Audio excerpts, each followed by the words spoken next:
Alright, paper twos. I know you don't really care as much anymore, but again, this is just for me to have a bit of fun, I'll be honest with you.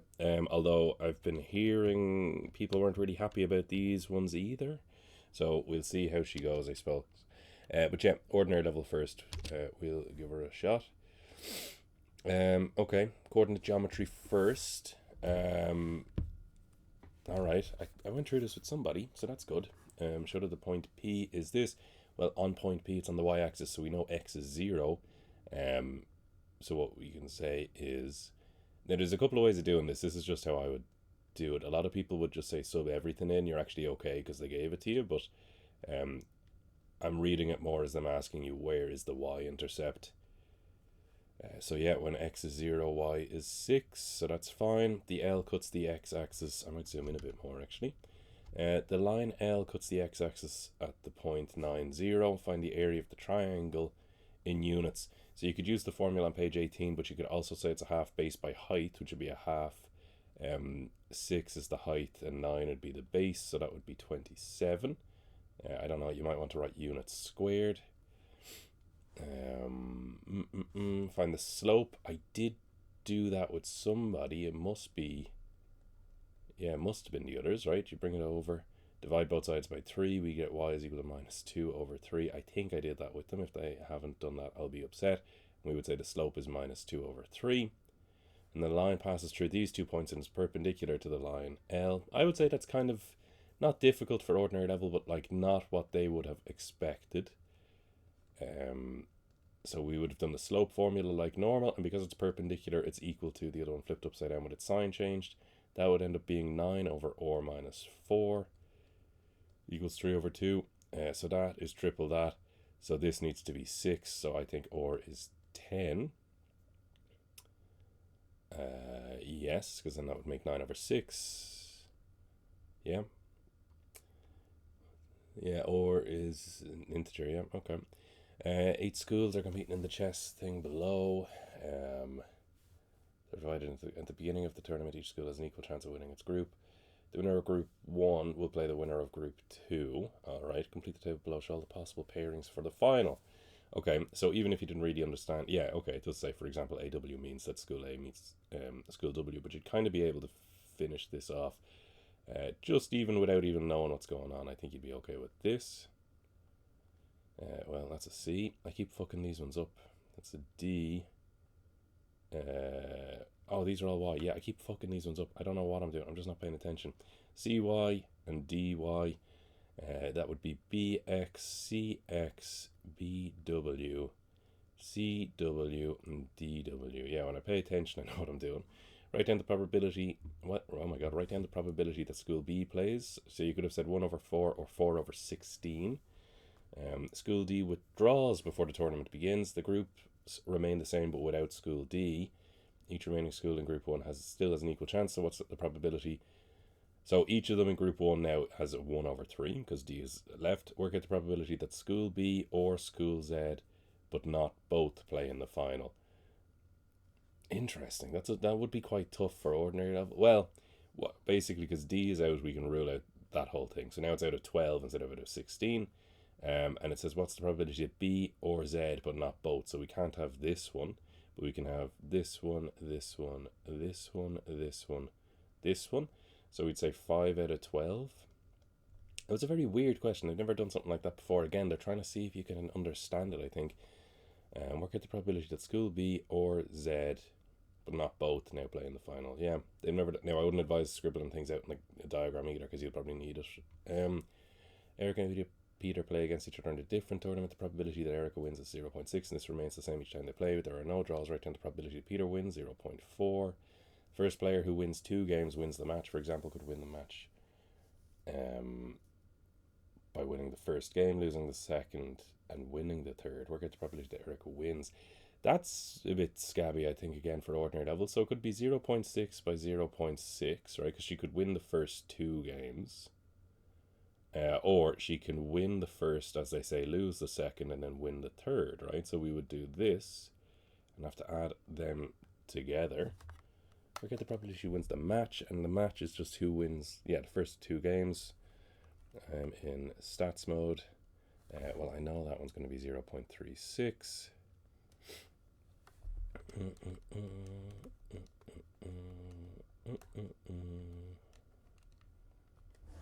And then this would be 0.144, but we have to add those together. And we would get 0.504. So there's an over. Yeah, that seems slightly wrong.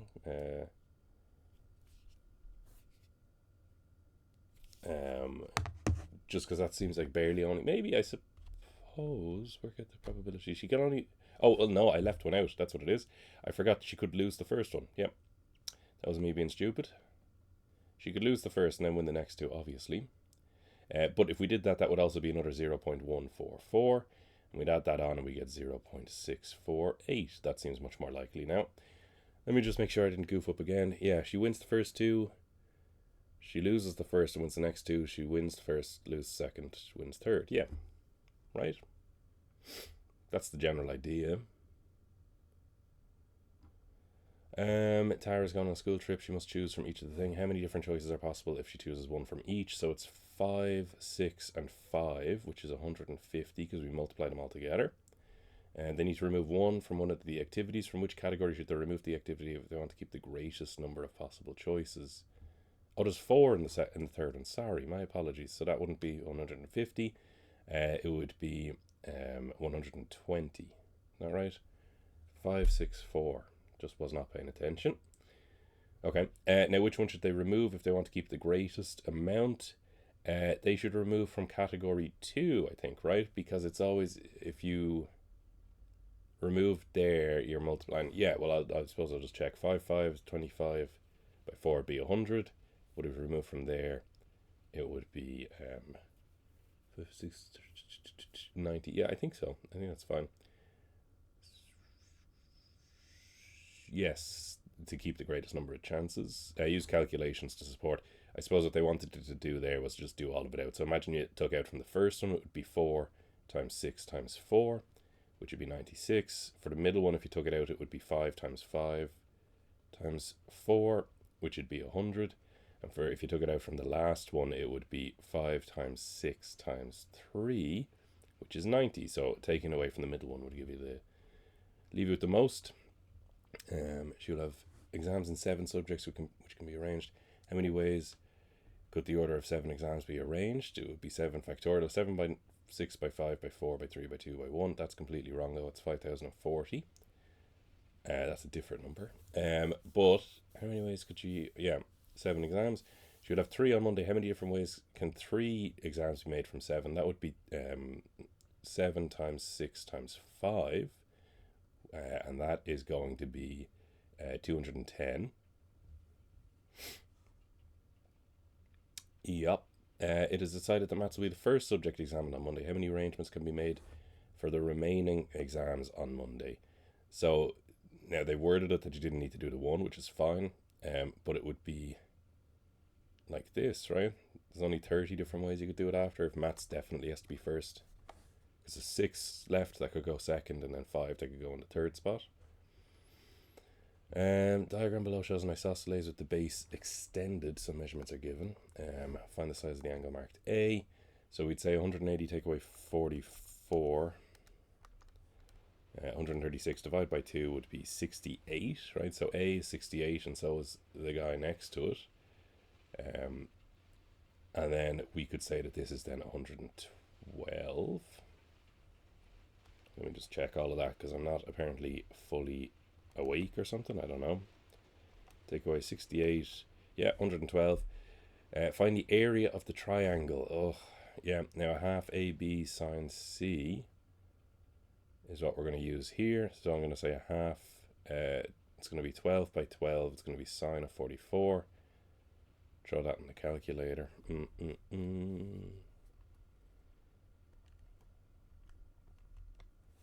I'm in degrees. Correct the nearest whole number, 55. Technically, because it's area, we want to say centimeters squared. Triangle. Yeah, they've done this before, but they didn't actually give you the diagram. So they gave you a triangle, and they said the measurements are 9, 12 and 10, let's say. Now it says P to R is 12, so let's say, yeah, that's P to R. Then this would be P to Q because it's 9, and then Q to R is 10. And they want the angle QPR, which means they're looking for this guy. And it does say use the cosine rule. It might be helpful to you to draw a diagram. There you go. Now, cosine rule would say that it's 10 squared equals 9 squared plus 12 squared minus 2 times 9 times 12 cos of theta, whatever you want to use there. That would be 100 minus 81 minus 144 equals 9 12s is 108, which is minus 216 cos theta. Then we would do all of that. Ooh, yeah, I could see this would be weird. People in ordinary not liking this. I can understand that.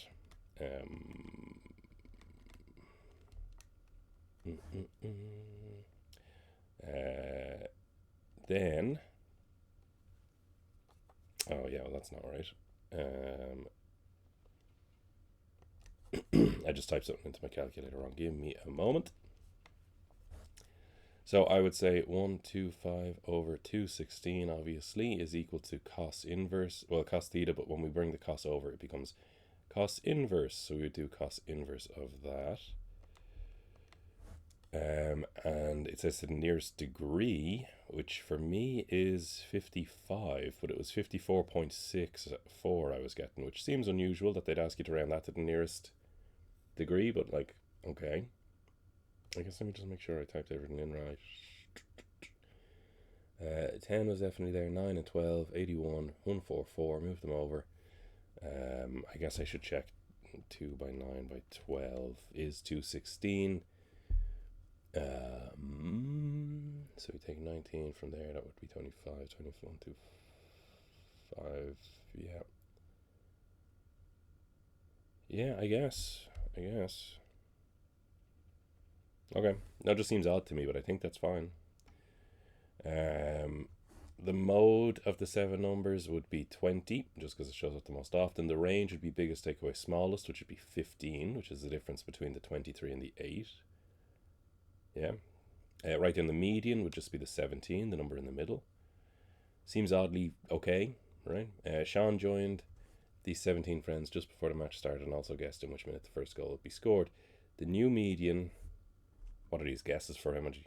Oh, okay, they guessed in which minute the first thing would be scored. Okay, now after Sean guessed, the new median is now 16, which of the following answers must be true about Sean's? It has to be below 15, or I suppose equal to, yeah.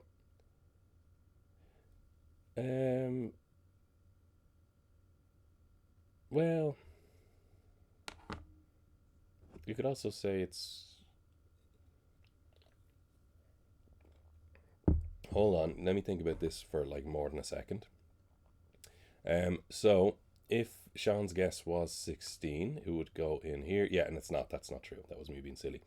Yeah, it has to be less than or equal to. It has to be over here somewhere, because then these two would be the middle two, and then they would, you have to get in the middle of that to get 16. If you put 16 in, it would get in the middle of 16 and 17. I'm really just not awake or something. That's silly.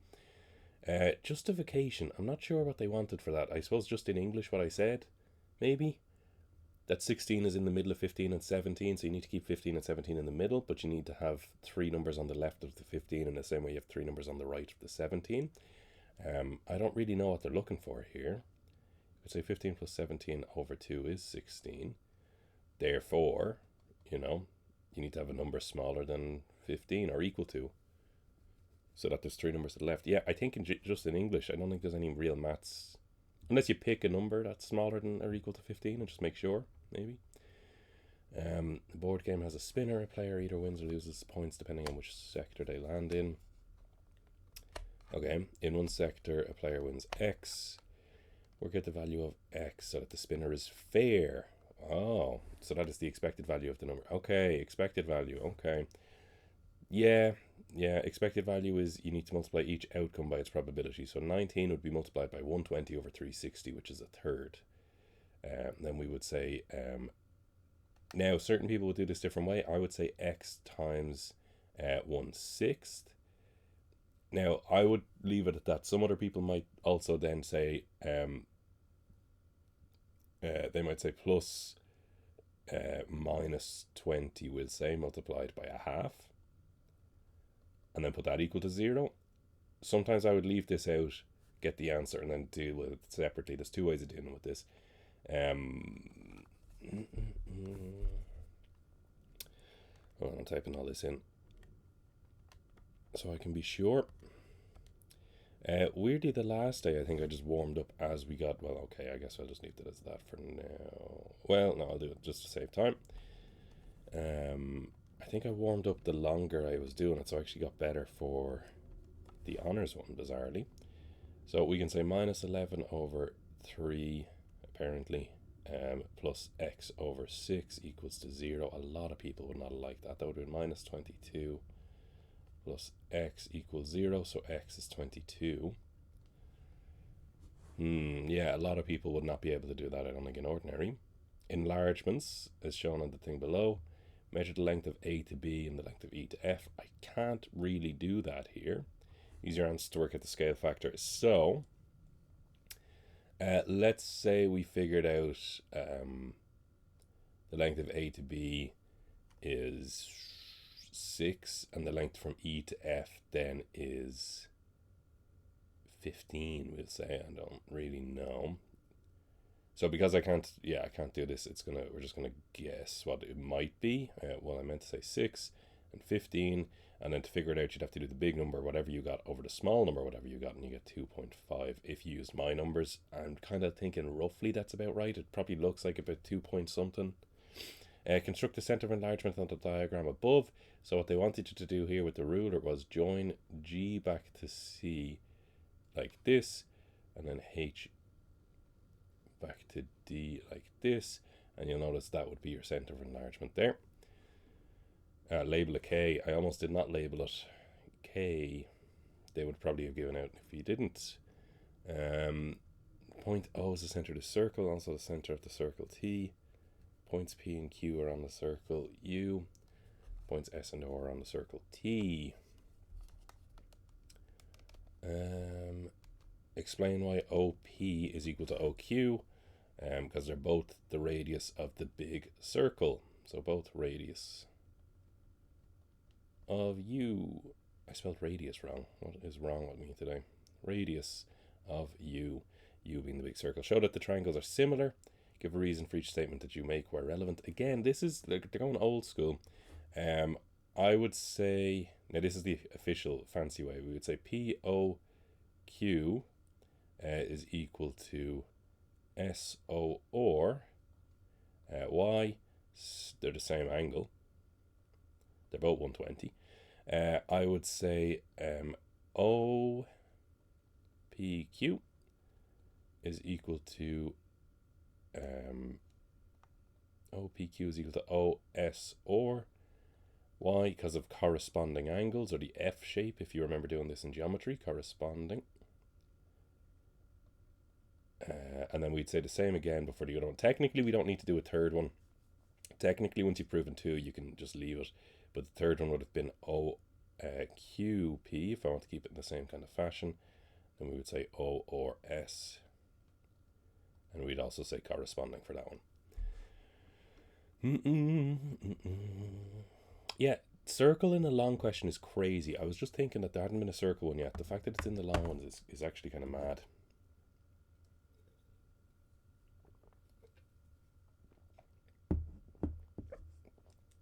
So give the radius in third form. Okay, so it would be 6 root 2, I think. Tony, is one of the GTA players Tony? In the game, the player must move the character so to avoid the circles of light. He's at this. Investigate if this point is inside or outside the circle. Okay, alright. So then you'd fill that in everywhere you see X and Y in the original guy. So that's something. That's something. That would be 16. That would be 81. Together that makes 97, which is not equal to 72. It's outside because it's bigger. Congratulations, Tony. You've survived. First, Tony moves his character from the point here to here. Find the equation of the line that contains the points A and B. So we'd have to do a slope formula of y2 minus y1 over x2 minus x1, which is going to be minus minus 4. Watch out for that. So it'd be 3 over 4. Now, if we call this x and y1, I suppose I should have really highlighted that's what I was doing. We would say y minus y1 equals m bracket x minus x1. To be like this. We bring the 4 up and make it a multiply. We get 4y minus 36 equals 3x plus 12. I want to written it like that, so we bring it all over like so. Very unusual. Next, Tony uses character. Use simultaneous equations. Yep.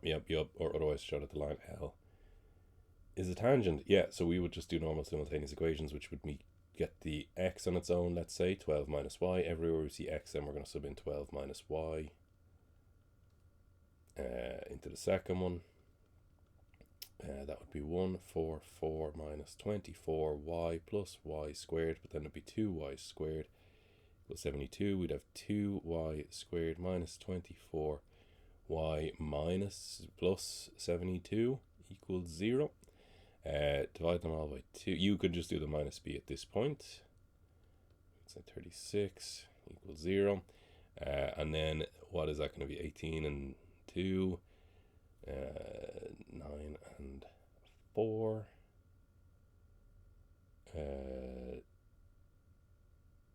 What the fuck? 8. No. 4. No. Did I do some numbers wrong?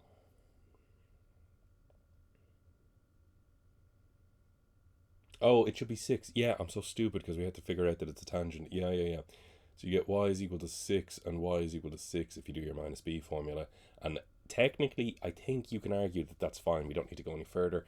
In both cases, if you did finish it off, you get x equals 6 and x equals 6. But in both cases, you get the point 6 comma 6, which means 1 point of contact, which means it's a tangent. Yep.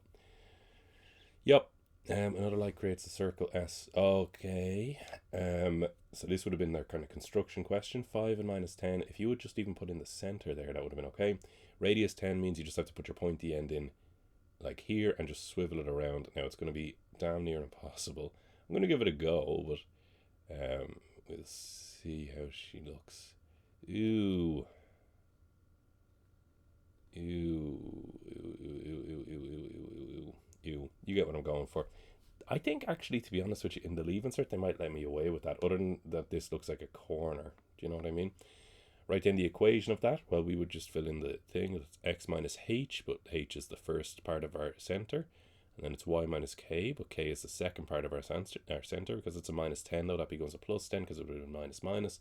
It's equal to r squared, which is 10 squared, which is 100. 2 or more lights create circles T and U, each with radius 10. Tony wants to move his character along a horizontal line between the circle T without touching either circle. Write in the equation of one such line. I would say y equals 12. Y equals anything in between 10 and 15 would have worked. Because y equals 12 is the horizontal line going through 12. I don't think ordinary people would know that at all.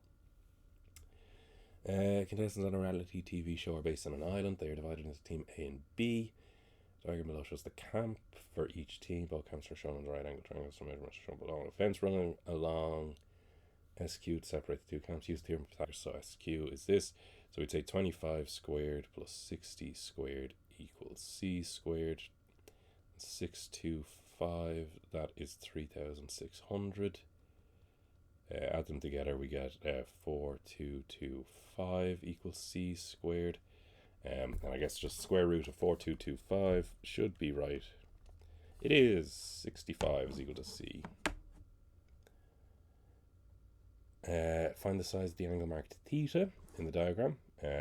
So it's a right angle triangle, so we can use SOHCAHTOA. Hopefully you guys are okay with that. I don't know why I'm writing it out. This is a speed run. This isn't me teaching you guys, I suppose. So I would say that's the opposite. I would say that's the hypotenuse, which we now know is 65. That's the adjacent, which we don't have and we don't care for. So I'd say sin of theta is equal to 45 over 65, and then just do sine inverse of that.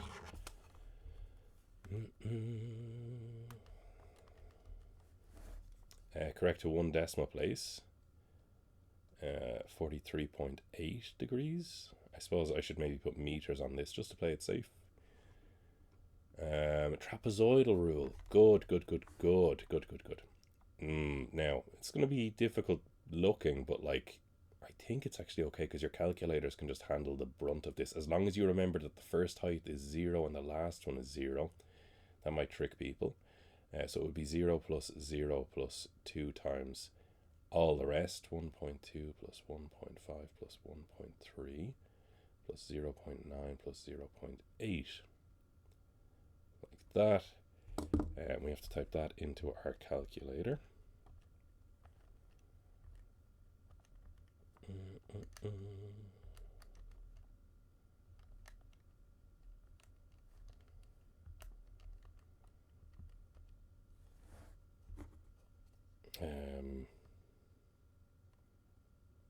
2.85 kilometers squared. That looks like a small number, but kind of makes sense. The 0.5 over 2 bit, half over 2 is going to be a quarter, so whatever that is, you're going to have to get a quarter of it, so whatever that is, yeah, I guess, just weird, just strange. The zeros would have caught people out. Another task is to row a boat from W to X and then to Y. Don't really care about that. Work out the distance from X to Y. Well, you notice it's a non-right angle triangle. This is 90, this is 42. This means this has to be 48. A lot of people might not spot that. And if we know that's 48, not that we know we're going to need it, but I'm going to find the next guy, which is 67. I think, yeah. Now, it's a non-right angle triangle, so we're probably going to have to do sine rule or cosine rule. We've already done this cosine rule. I imagine it's going to be sine rule, and it is because we have a matching pair. So I'm going to say, what are we looking for? We're looking for the distance from X to Y. So we're looking for this guy. I shouldn't really call it X. I suppose I should call it W. So we want to have W over sine 67 equals, which way am I doing this? 122 over sine of 65. Yeah, and then we find out what W is. Again, tricky, I suppose, to figure out the angles. In ordinary level, they give a lot of marks for filling it incorrectly, but it's like they're trying to combat that by making it difficult to actually figure out what numbers to sub in now, which is unusual, the different way around. And then to the nearest whole number, let's say is 124. Yeah, because it says X to Y. I was just afraid they were going to ask us actually what's W to X to Y or something, because I said you have to go from W to X to Y, but they didn't mention that. Okay, so it's X to Y. We're just looking for super. The final task involves contestants building a fence around a piece of land. The piece of land is on the shape of a sector with an angle of 225 and a radius of 50, as shown. The team must build a fence all around the perimeter. Work out the total length of the perimeter. I'm assuming when they say the total length, they need this 50 and this 50 as well. So whatever we get for around the edge, we're going to add on 100 to it. Now the formula that you guys have for this would be 2 pi or theta over 360. So that's going to be 2 pi 50 225 over 360. And I will do that real quick. Well, what I'm also going to do on the calculator is I'm also going to add the 100 that we were talking about, the 50 and the 50, just to save me the effort.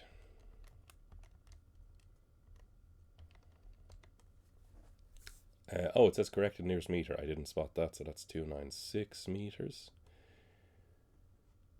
Yeah, and the following year, the area of the sector is doubled. This is done by increasing the radius. The angle is still 225.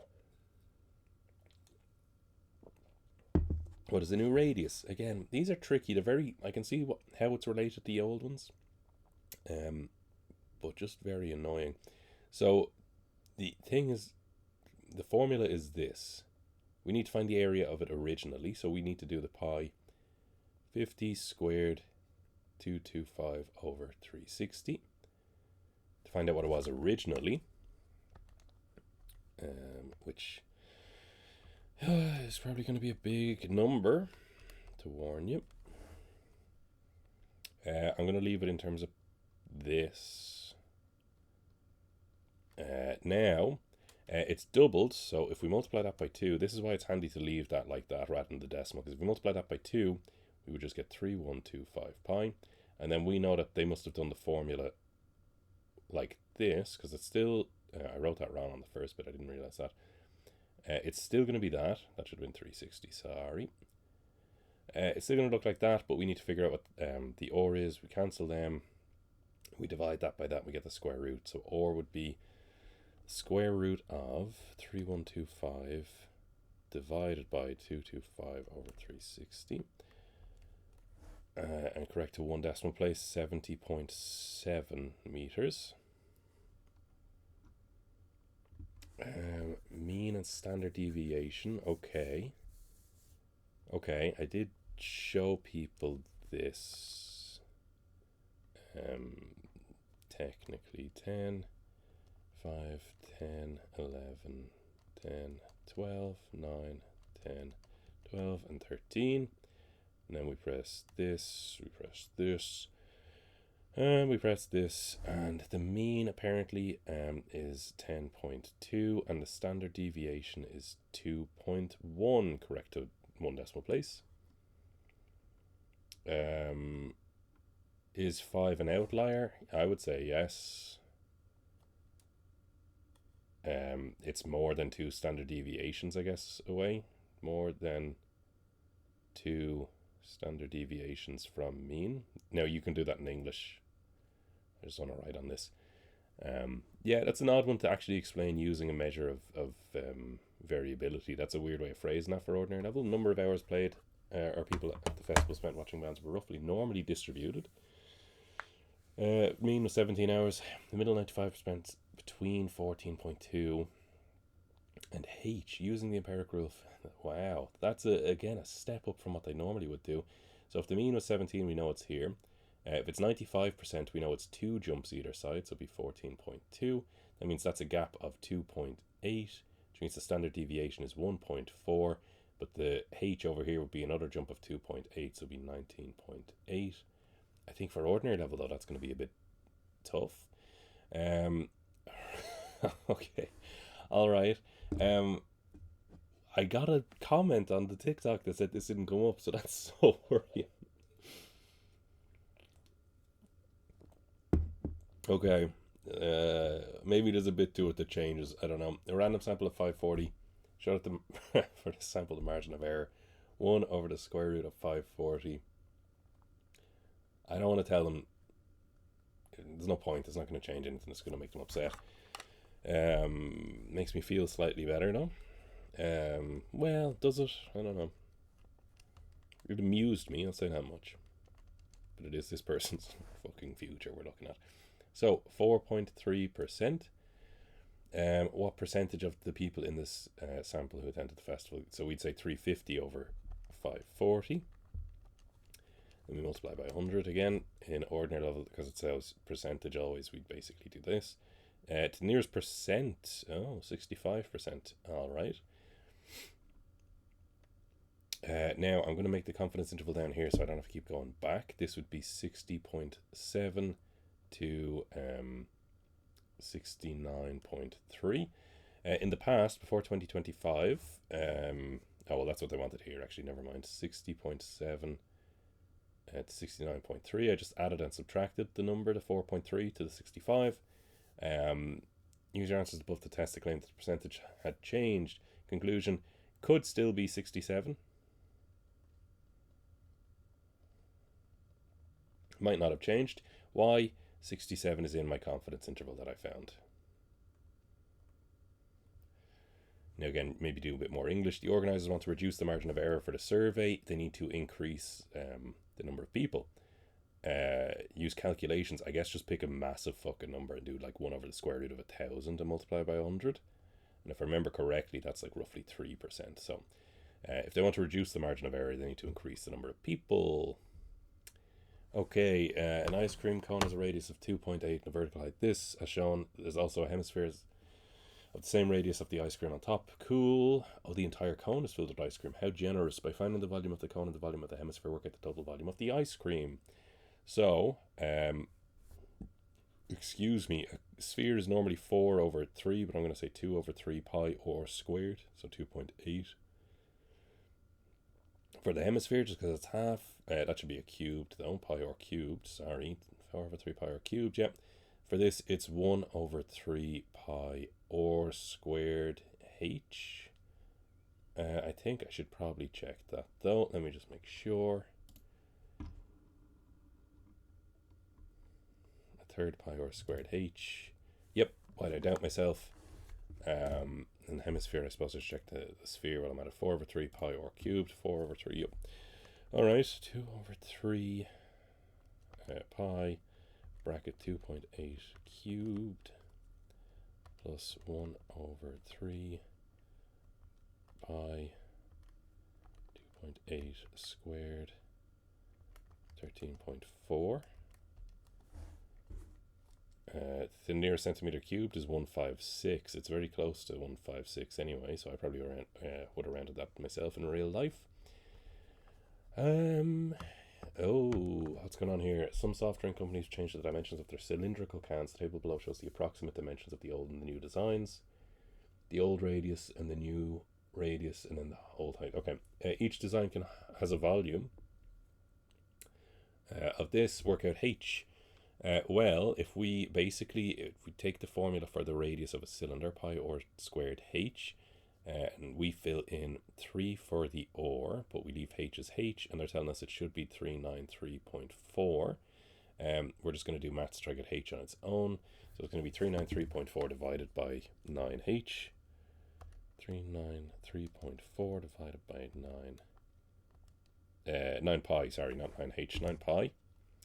And that would be, correct in one decimal place, 13.9 centimeters. Total surface area of the new can is this. Correct in one decimal place, work out the percentage increase in the total surface area from the old can design to the new can design.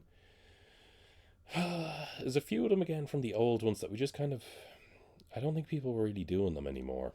And it's probably caught out people who just were not giving it their all, but we'll see.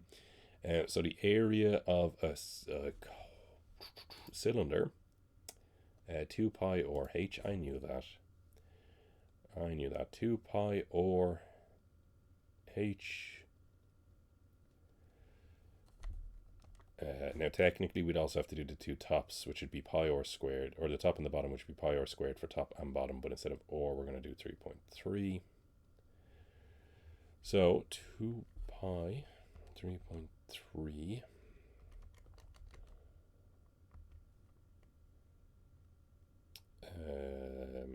yes, and then 2, yeah, sorry, I just was writing it arseways. 3.3 squared. Now that would be 2442 over 25 pi. Now I'm going to change that to a decimal, maybe 306.871, we'll say. What's the percentage increase? So first off, I'm going to find out what the increase actually is, which would be roughly 11.73, we'll say. So that's the increase, and we put the increase over the old one, which was the 306.87, and then we multiply that by 100.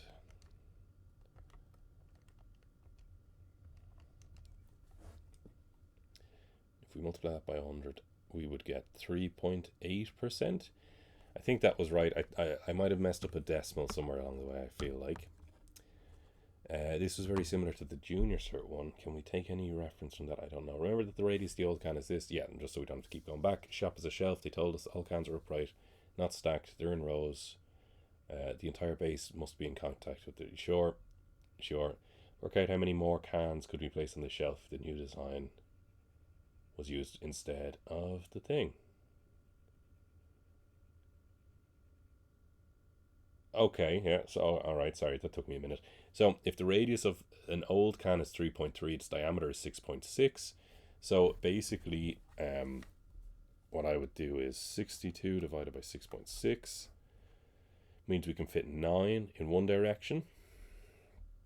And then we'd say 32 divided by 6.6, which means we can fit 4 in the other direction. So, in the old cans, we can get 36. But if we do it the new one, we'd have to do 32. Did I do that right? Let me see. 32, what did I say? Divided by 6.6. Yeah, for the old one. Yeah, and then 62. I thought I typed it in wrong. 62, yeah, no, that's fine. But if it's the new one, I would do 62 divided by 6, which is 10. And I would do 32 divided by 6, which is going to be 5, which is 50. And then how many more cans? 14.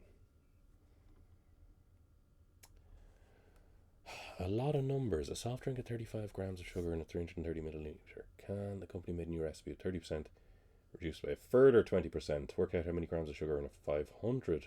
Oh, wow. Yeah, there's just a couple of tricks in there because they changed from 330 to 500.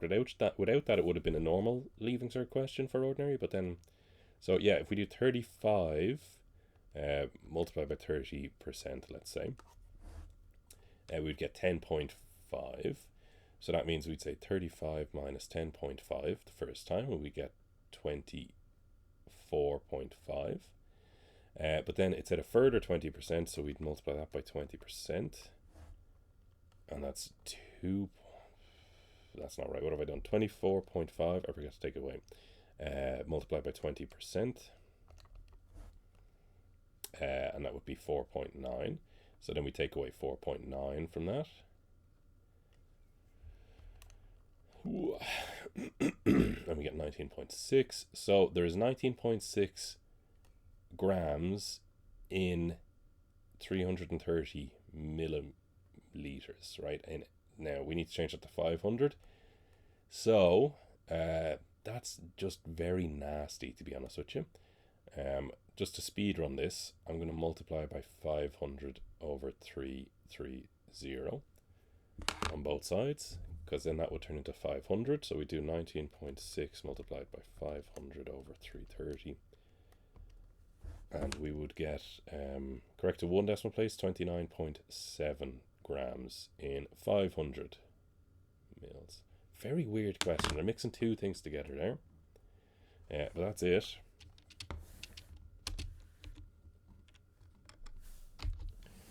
Yeah, very strange question. Very odd altogether.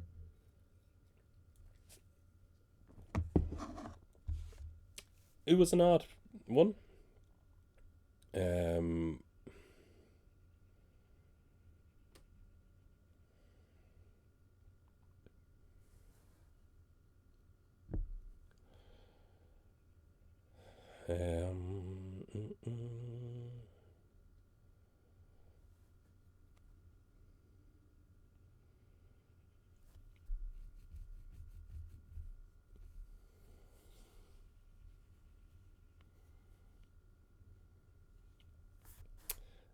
My current 6 years are threatening to find Helen McEntee's house, order a load of cement, or mine. Okay, all right.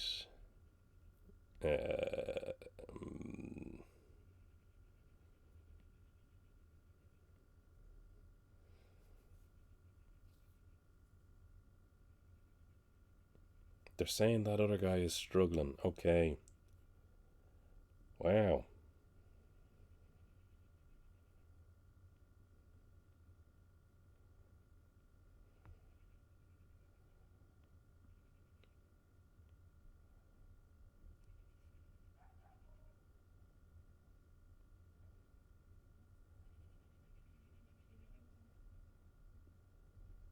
Jesus, they're just going. I can't read all of that. That's crazy. They just keep going. Let me see something else.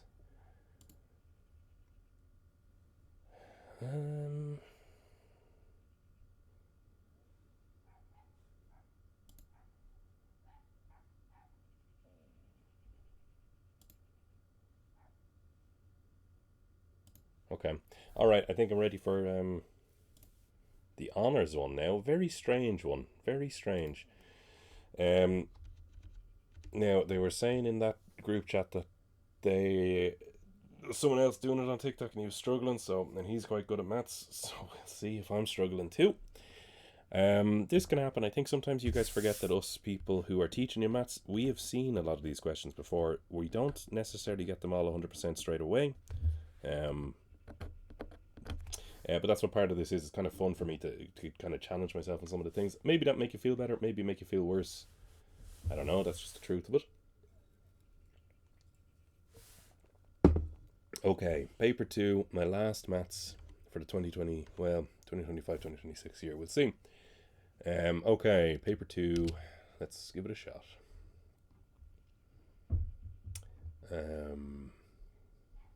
Now this looks like a nice start, but it obviously there has to be something wrong with it. A shop records the number of sales that it makes each hour over a period of time. Some of the results are shown. Work out the following statistic for each of the above. 20, chill. Median, oh god, okay. Median, so it should be, there's 20, so it should be the 10th and the 11th we're looking for. 1, 2, 3, 4, 5, 6, 7, 8, 9, 10, 11. So I'd say the median is 63.5. We allow decimals, bud? Is that okay? Yeah, 10th and then we'd have 1, 2, 3, 4, 5, 6, 7, 8, 9, 10. Yeah, range 54 to 85 would be 31. Interquartile range now. People are not going to be happy about that. The median was here. So that means that the first quartile would be here. So the first quartile is 57. The upper quartile would be here. So I'm going to say 69.5. Then interquartile ranges if you take them away. So I'm going to say 12.5.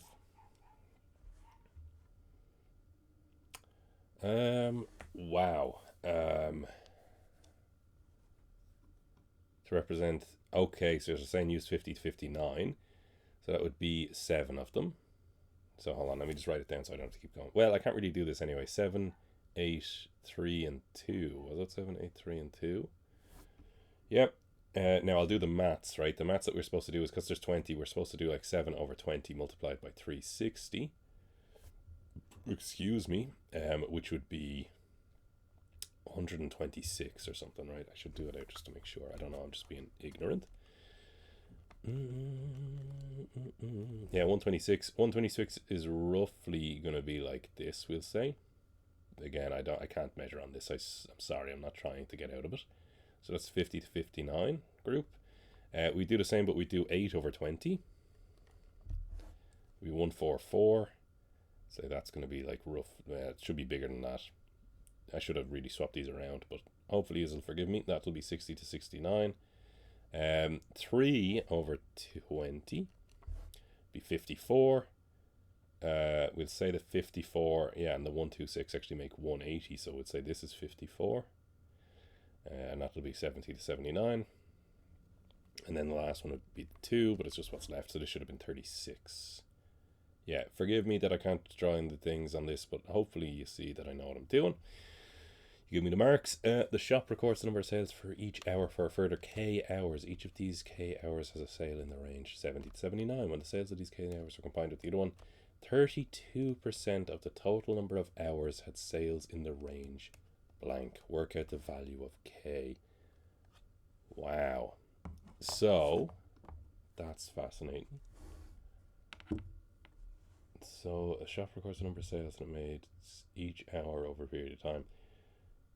So the total number of 32% of the total number of hours had sales.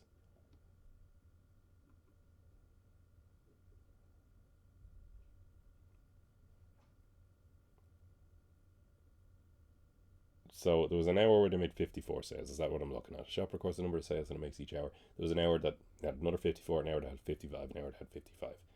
They're saying there were K more hours, and each of those were numbers in the 70 range. And that would mean K is 32 of the total number. Now I almost fucked that one up. 32% of the total number of hours that sales in the range. Okay, so what they're saying is 32% are in this category. But that means that these three combined would make up 68%. And there were 17. Now, is this... Yeah, it's not the number of sales, right? It's just the number of hours. The total number of hours... Yeah, K is the amount of hours. The total number of hours had sales in this, right? So they're throwing us off by putting in two different sets of numbers here, which is fine, respect it, but so we would just say, like, is it as simple as just saying that that means that 17 hours is 68%? I'll do the maths out that I'm thinking of anyway, and we'll just see that if that makes sense.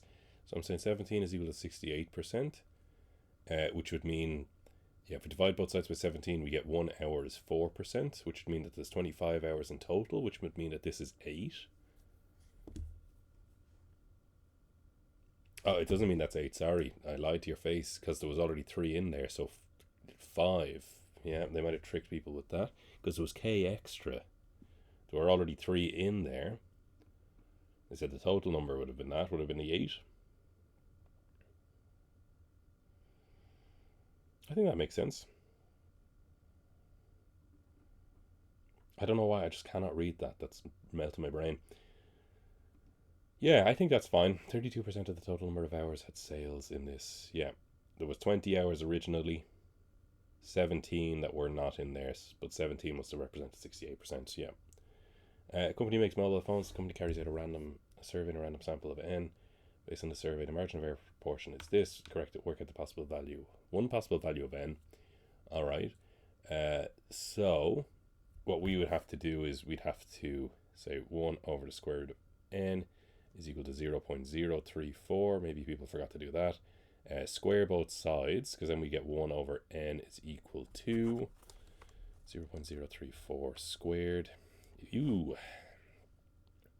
Well, I'm going to leave it as 289 over 250,000. Because if we have a fraction equal to a fraction, we can flip them. So we can say n is equal to 250,000 over 289. And if I invert that, I'm just going to write it out. 250,000 over 289 would be 865. Which sounds about right. I guess I'll do 1 over the square root of 865 just to make sure.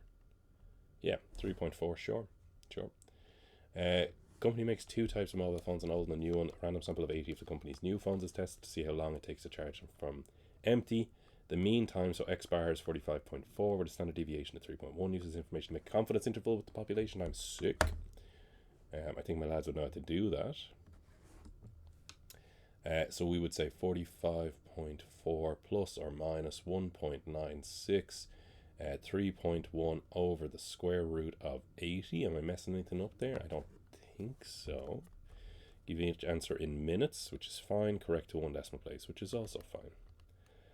Plus 1.96 multiplied by 3.1 over the square root of 80. Excuse me, correct to 1 decimal place would be 46.1. Then we minus to get 44.7. Alright. The old one used to be 44 minutes. The company says the mean time taken to charge the new mobile phone is the same as this. No, they're telling porkies. Use your answer from part B or otherwise to carry out a hypothesis test. So they gave you no hypothesis. I don't know why they did that. The alternative hypothesis would be it's not 44 minutes. Now you should probably write it all in English like they've done. If they've done it like that, I suppose. But again, I just don't want to. Meantime, taking the charge. Yeah, is 44 minutes. It's not. Conclusion, I'm going to reject H naught. Or null hypothesis, whatever way you want to say that. Reject H0. Why? 44 is not in my confidence interval. In a different survey, 2 hypothesis tests were carried out at 5%. Blah, blah, blah. P-value is blah, blah, blah. P-value for the second test was this. Write a sentence to explain what the differences in the size of these p-values means about the conclusions of these 2 tests. You do not need to carry out any calculations. So we would reject H0 in both cases. Right, reject the null hypothesis in both cases, or another way of saying that would be to say there is a significant difference. Things have changed or are different, right? You could say that. But one is much more severe than the other. Second test, much more severe. Like more severely changed, if you get me. much more different. It's so further out there. 0.046 is very close to the 5, but the 0.002 it's crazy. Construct the image under axial symmetry. Oh wow, I don't know if people would have liked this, but you're supposed to go like across like here, do another dot here, go across like this. I would say it's like here. Now these are supposed to be perpendicular, right? So when you were doing this, you were supposed to make sure they're perpendicular.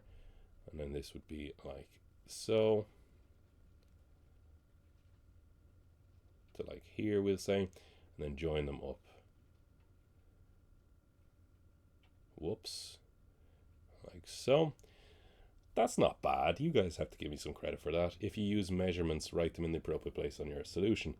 The only measurements I'm assuming they'd want you to figure out would be like, let's say you measured here and you said that's 4 centimeters. They want you to also measure this to be 4. Because if it's axial, these things have to be the same. Be the same for the other ones as well. You could have used a compass as well, though. They might have said put the pointy end in here and then swing an arc here and then here, basically, to find out what the same length would be.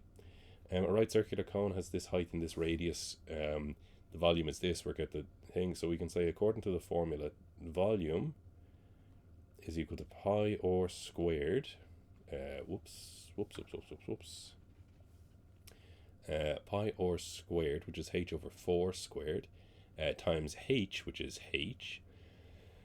But you notice then the pi's cancel. That becomes h cubed. That becomes 108,000. And then we get the cubed root of 108,000. Which I know, I should know, I'm an embarrassment. So h... Now it says h is a constant, so I've clearly made a mistake because I'm getting something that is not a constant. What did I mess up? Oh, I multiplied by 3, not by 4. I'm such a fool. 4 times 36000 is 114. Well, 144000 was h cubed, and then we get the cubed root of that. No, it's still not fantastic. What the fuck? Oh, it's 16. Brother, I forgot to square this 4. Okay, I'm doing this out because I fucked it up so many times. Technically, this should have become h cubed over 16 because I should have squared out the 4. So then it should have been 36,000 multiplied by 16. There we go, which is 576,000. We get the cubed root of that. And I'm going to guess that's 240.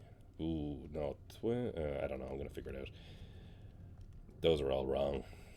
But I'm having fun. That's the main thing. It's still not a fucking... What the fuck, bro? What the fuck? Pi r squared h cubed over...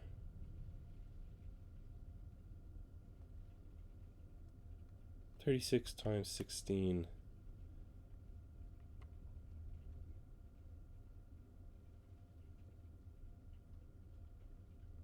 Pi r squared h. Oh, it's a cone. It's a cone, Graham. 1 over 3. Yeah, my goodness, that's 1 over 3 pi. It's still h over 4 squared times h is equal to 36,000 pi. Just completely misread it as a cylinder for some reason. The pi's would still cancel. This would become h cubed over 48. Equals 36000. We multiply 36000 by 48. We get 1,728,000, and we want to get the cube root of that. So we would do like so, and it's 120. Thank fucking Christ. 120 centimeters. So yeah, work out the value of h. Just making sure I didn't ask for the radius, which would have been a sneaky way of saying 30, right? Just to watch out for that. My goodness, yeah. And make sure, yeah, a cone. Jesus, Graham. A third pi r squared h. Yeah, chill.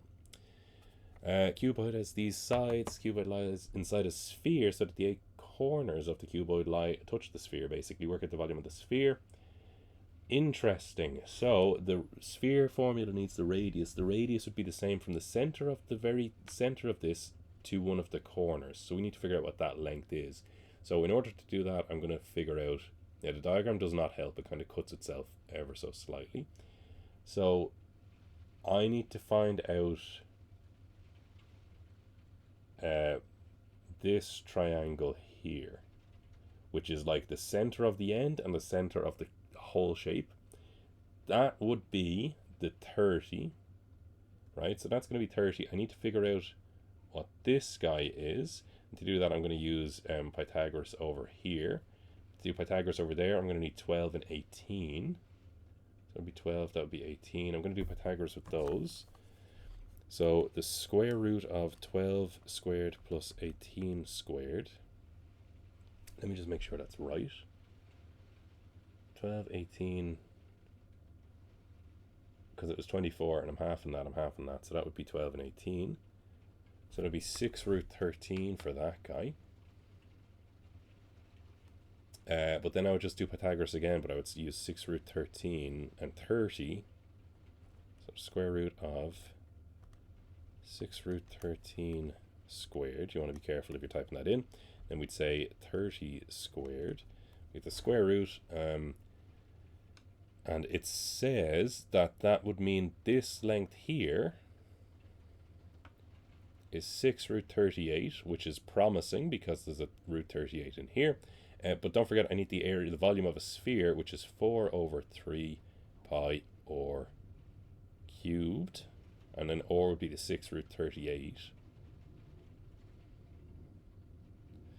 So if I put all of that in, now I'm not going to put in the pi because my calculator might freak out if I do that. So I'm going to put in the 4 over 3 multiplied by 6 root 38 all to the power of 3. You want to be careful when you're typing that in. Oh, I did that arseways somehow. Yes, fixed it though. Now, your calculator will not do that correctly, right? Let me see if you get rid of the 4 over 3.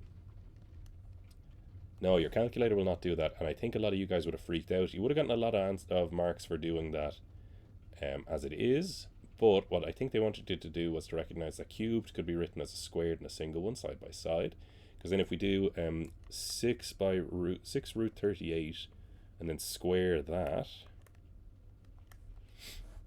yeah, this would be 1368 multiplied by 6 root 38, and then the pi, and then the 4 over 3. So this way we can keep the pi and the root 38. I'm going to multiply the three numbers. So the 1368 is going to be multiplied by 4 over 3, and then multiplied by 6.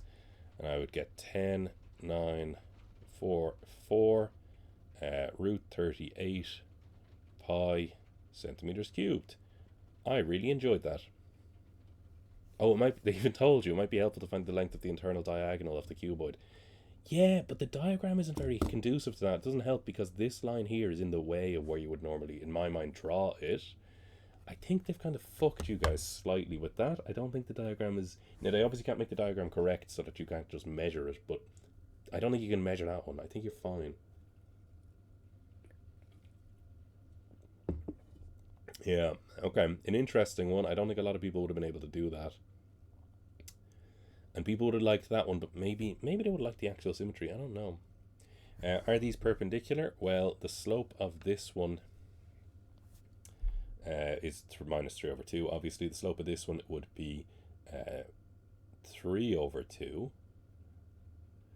Isn't that right? We move it over, make it a minus, divide both sides by minus 2, so it'd be 3 over 2, so no. Justify your answers. Well, you'd say minus 3 over 2. Technically, you could do the explanation of like you would flip them upside down and change their sign. You don't get the same thing. Technically, you would just say that when you multiply them together, you don't get minus 1 because you multiply those together, you get minus 9 over 4.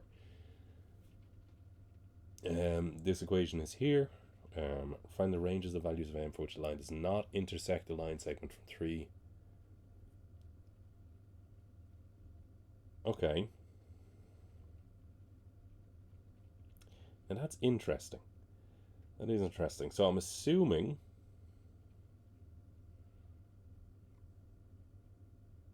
So straight away for this line, I know that the point 0 and 8 is on it, right? That's what this number at the end means. So I guess I'm going to find the slope from 0, 8. Yeah, draw a diagram. All right, buddy. All right, 0, 8, and then 3, 7 would be like here, and then 3, 11 would be like here. So I can't have a slope that would give me in between here and here. So I need the slope to be bigger than this one, but smaller than this one. That's why it says ranges as opposed to range, I'm assuming.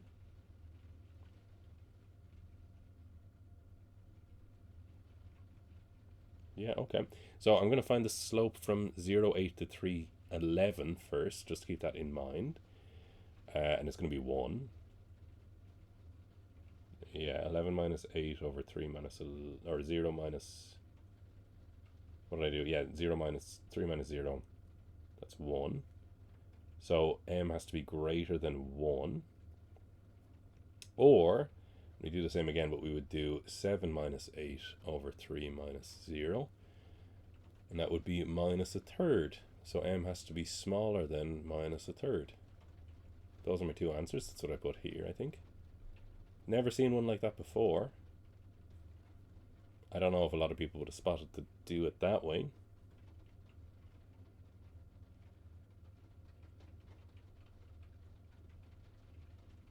Let me just make sure. 3, 8, 3, or 3, 7, 3, 11, 0, 8. Yeah, I can't imagine anyone really got that, but like the maths, if you saw that now, you'd be like, oh, the maths is easy, but you just wouldn't have thought about the 0, 8 maybe. A lot of people don't respect the plus c at the end. P is this point. The perpendicular distance from this point to this line is 5. Find two possible values of a. So this would work out to be a minus 5 over the square root of a squared plus 1, right? And we're going to say that's equal to 5. We'd bring that up to here. We'd square both sides, and then we'd end up with a squared minus 10a plus 25 equals to 25a squared plus 25, and it's obviously a quadratic, obviously. 24a squared, that would be 0, that would be plus 10a. The 25's cancel, so a is equal to 0, and a is equal to minus 5 over 12.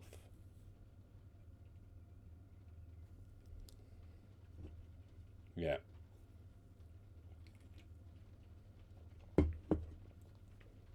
All right. Center and radius, minus 2 and 5. And the radius, we have to do the square root of 2 squared plus 5 squared plus 52. Don't forget the minus that was in the formula. That would be 4 and 29, 81, so 9. 3 standard unbiased 6-sided dice are labeled HK and OR. Gino rolls the 3 dice and uses the numbers shown to form the equation of a circle. Whoa. Where HK and OR are the numbers shown on each of the dice. Each different set of values for HK and OR gives a different circle. Of course it would, buddy. Write down an example of one set of numbers HK and OR that Gino could throw, and write down the... Okay. I mean, like, they could all be... So, because it's a dice, it has to be from 1 to 6. They could all be the same, right? But I'm just going to do 1, 2, 3. Equation of a circle would be x minus 1 squared plus y minus 2 squared equals 9. What a bizarre fucking question. What a bizarre question. In total, how many different circles can Gino make in this way? 3 by 3 by 3, so 27. Or sorry, no, 6 by 6 by 6. Sorry, my apologies. 216. Right, there's no tricks of that. Yeah, there's just 6 numbers that can go in for H, 6 can go in for K, 6 can go in for OR. And we need if these circles have both the x-axis and the y-axis as a tangent. That would be where HK and OR are all the same, so just 6, because it could be 1, 1, 1, 2, 2, 2, 3, 3, 3, 4, 4, 4, 5, 5, 5, and 6, 6, 6, correct? There's no minuses we don't need to worry about because it's a dice, so you can't really get a minus. How many of these circles lie entirely inside the first quadrant? So that would mean that the radius has to be smaller than both the H or the K. Because if the radius, so if it was at 3, if the center was at a 3, let's say, and the radius was 4, it would jut out past it. So the OR just has to be smaller than the other two.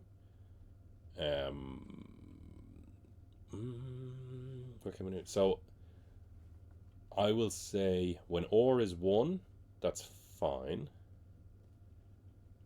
because every number would be bigger than that or equal to it.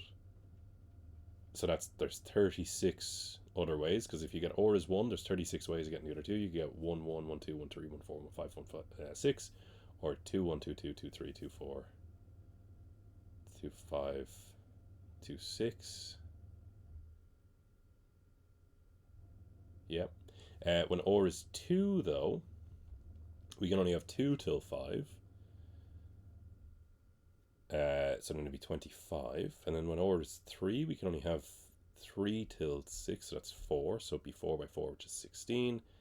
Then 9, then 4. And then when it's 6, you can only have 1. You can only have 6 and 6. God, that looked like it was going to be fucking nasty. I might still have it wrong, of course, but I can live in denial if I want. 36 is 91, I'm going to say.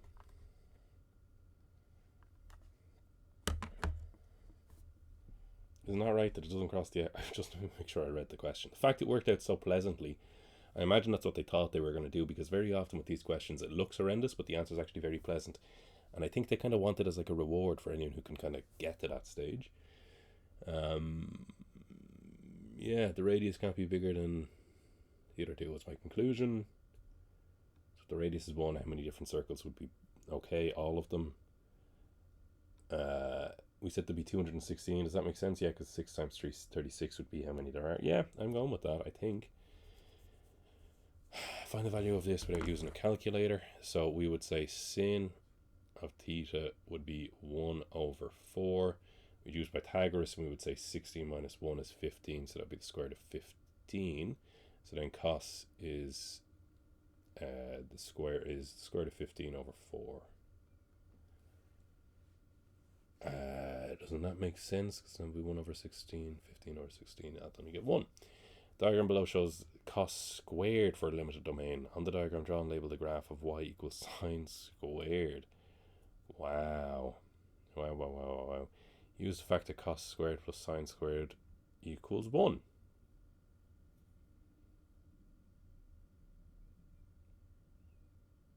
Okay, it's not what you would think it is. So we would say that means they gave us cos, they want sine. So we would say sine is equal to 1 minus the cos squared x. So if we want the sine x squared number, we would just do this. So on this one, cos squared is 1. So it'd be 1 minus 1, so sine squared would be 0, which is true. Here we'll say it's a half, so it should be a half. So this is also true. This one should be 1, so it should be here. This should be here and then here. Doesn't seem right. I guess that makes sense, actually. Sine squared plus cos squared is equal to 1. Okay. Prove that, brother. I can't remember this proof, to be honest with you. So let's say this is all of A. I don't think I'm going to be able to do this. I'm just letting you know now. So that's A, that's B. I forgot that this comes up. I normally just skip these ones.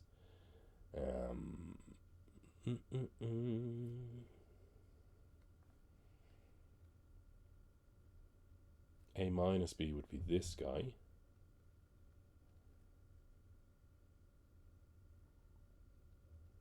Should be from here to here. And then, so we need to show cos A minus B.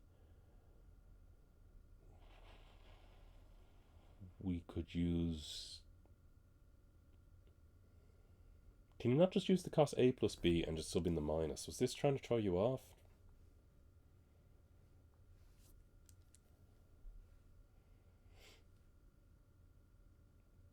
So we'd say the length of this line is 1. And this line is 1.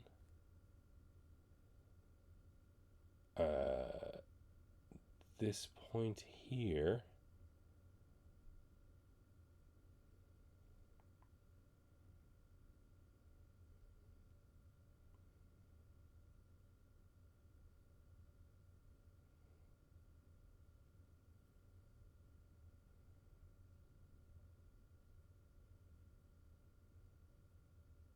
I don't remember this one. I feel like though what you could do for this is just do cos A plus B. Take that from here. I don't know why they're making you do it this way. This is normally what we would do. We would say take this one, and everywhere you see a B, put in a minus B. And then here, this would turn into cos minus B, and this would turn into sine minus B. But if you go back here, we would say cos minus B it just changes to cos B, but sine minus A changes to minus sine B. So this guy wouldn't change. The first one wouldn't change. It would still be cos A cos B, which is correct. But this one would change to minus sine A multiplied by minus sine B, which would become a plus sine A sine B. I have no idea why they've set it up like this, though. It's like they're trying to railroad you down a certain way. Just seems silly to me.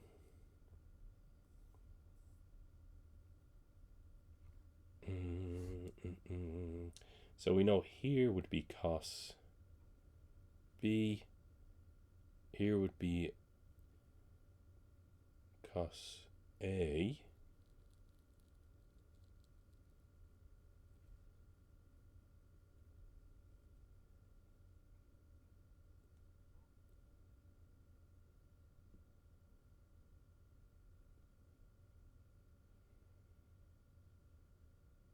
And this would be sine. Yeah, I think the other proof is better. There's probably some way of fiddling around with that. I just spent ages doing it. I would have just thrown in the other one, the cos A plus B. Because it says it might be helpful to use the 2 points, but you don't have to. It doesn't say that. So yeah, I would do the other way that I said, so it'll be in the minus B.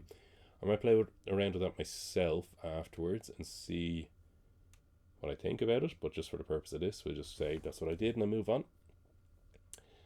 Anya has 100 sticks. It's a sequences and series.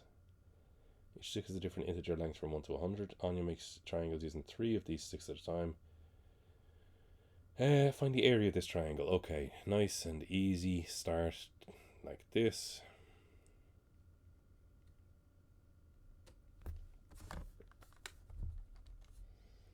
And I think if we type that in correctly, there's something stuck in my calculator, excuse me.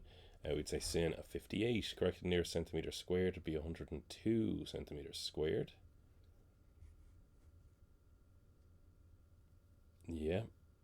Does seem odd though. The rounding to nearest centimetre squared seems odd in honours, to be honest.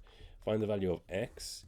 So that would be cosine rule. So we would say x squared is equal to 12 squared plus 20 squared.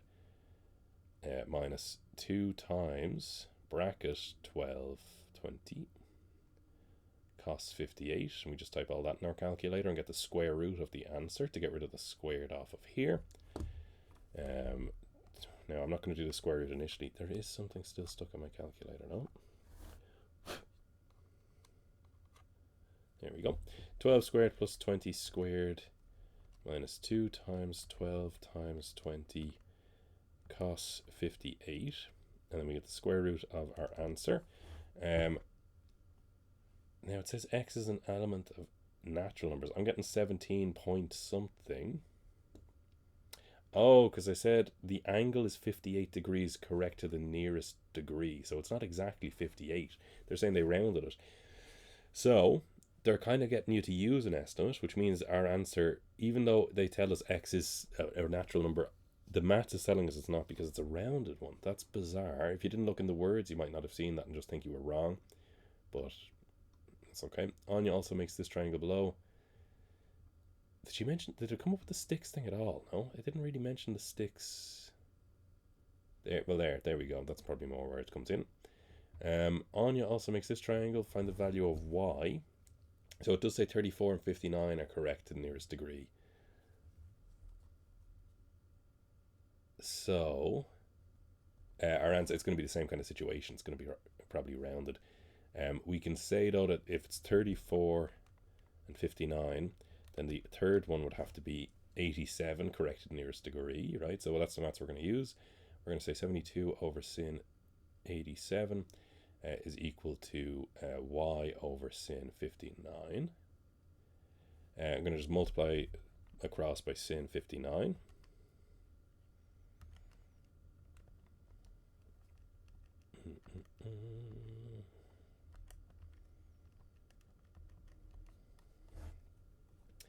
Now it says y, I'm getting y to be 61.8, but they say y is a natural number, so I'm going to say 62, just assuming that it's down to the fact that they rounded these two numbers. With these lengths, the angle between the sides is a. When she changes n, this changes the shape of the triangle and the size, obviously. A is 90 for one value of n. What is this value of n? Well, if it's 90, we can use Pythagoras. So we'd say n squared plus, then we square the n plus 5. We'd get this. And we'd square the n plus 10. We'd get n squared plus 20n plus 100. So it's a minus b formula. This would cancel out with this, we'll say. So that's going to be n squared minus 10n minus 75 equals 0. Which would make sense because we're going to get a minus number, but we can't use it. So, what would it be? 25 and 3 doesn't work. 5 and 15 is what it's going to be. So n is going to be 15 or minus 5. Because that would be 225 minus 150 minus 75. Yeah, I think that's fine. We can't use that. Obviously, we'd say n is equal to 15. Estimate the limit of the size of the angle A as n tends to infinity. Write a sentence to justify your answer. For this part only, assume that n can get extremely big. So,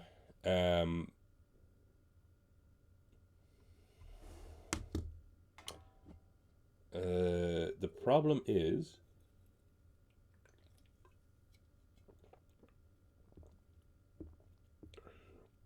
this only works up until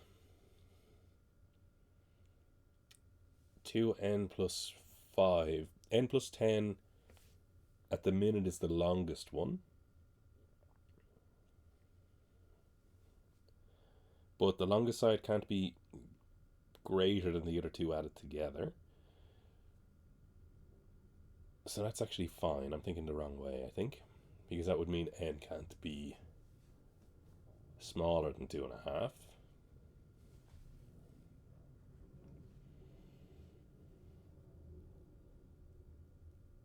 Oh, it says assume for this one that it can get beyond 100. So if that was 100, that would be 100, 205, or 100, 105, 110. Oh, okay. So what they're saying is that okay. It just, so they're trying to do limits, but you guys wouldn't really get it. So I think, I said that with a bit of authority, and I'm not entirely sure. So I'm assuming it's going to be 60, because what they're saying basically is, because it says beyond 100 for this question only, which is a bit of a sneaky thing. I don't really like it. But what they're doing is, as n goes to infinity, obviously n would go to infinity. N plus 5 also goes to infinity. The plus 5 basically becomes irrelevant is what we're trying to say. And then the n plus 10 goes to infinity. So the plus 5 and the plus 10 become irrelevant. The bigger and bigger and bigger and bigger they get, the less of an impact plus 5 would be. So we'd all have the same sides. So eventually tend towards them all having the same sides. So tend towards 60. Very annoying question for you guys, to be honest. Anya makes another triangle with 3 of her sticks. These sides, how many different non-congruent triangles can she make that would be similar to this triangle? Wow. Only uses 3 sticks that the length of each stick is. So she has a triangle that's 12, that's an n, 12, 24, and 30. So they have to be whole numbers, they can't be decimals. That is not the Pythagorean triple. So similar would mean that she could use, I can't divide them all by 12. I can divide them all by 6. I can divide them all by 3. I can divide them all by 4. So that's 3. All right, because if I divide them all by 6, I'd get 2, 4, 5. If I divide them all by 3, I would get 4, 8, 10. And that's okay. There's no overlapping ones. That's okay. If I divide them all by 4, I would get 3, 6. Well, I can't divide by 4, that was silly. What other number? 12, no. 6, no. 4, no. 3, I counted for 2. Would be 6, 12, 15. Still, oh, there's an overlap there. We can't use the 12 twice.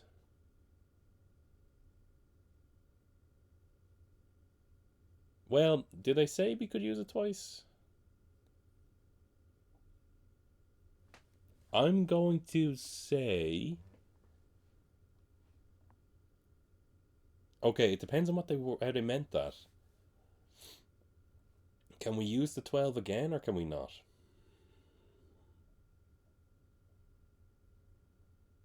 I don't know. It depends on what they say. How many different... That just means we can't use 12, 24, and 30, like that triangle again. That could be similar.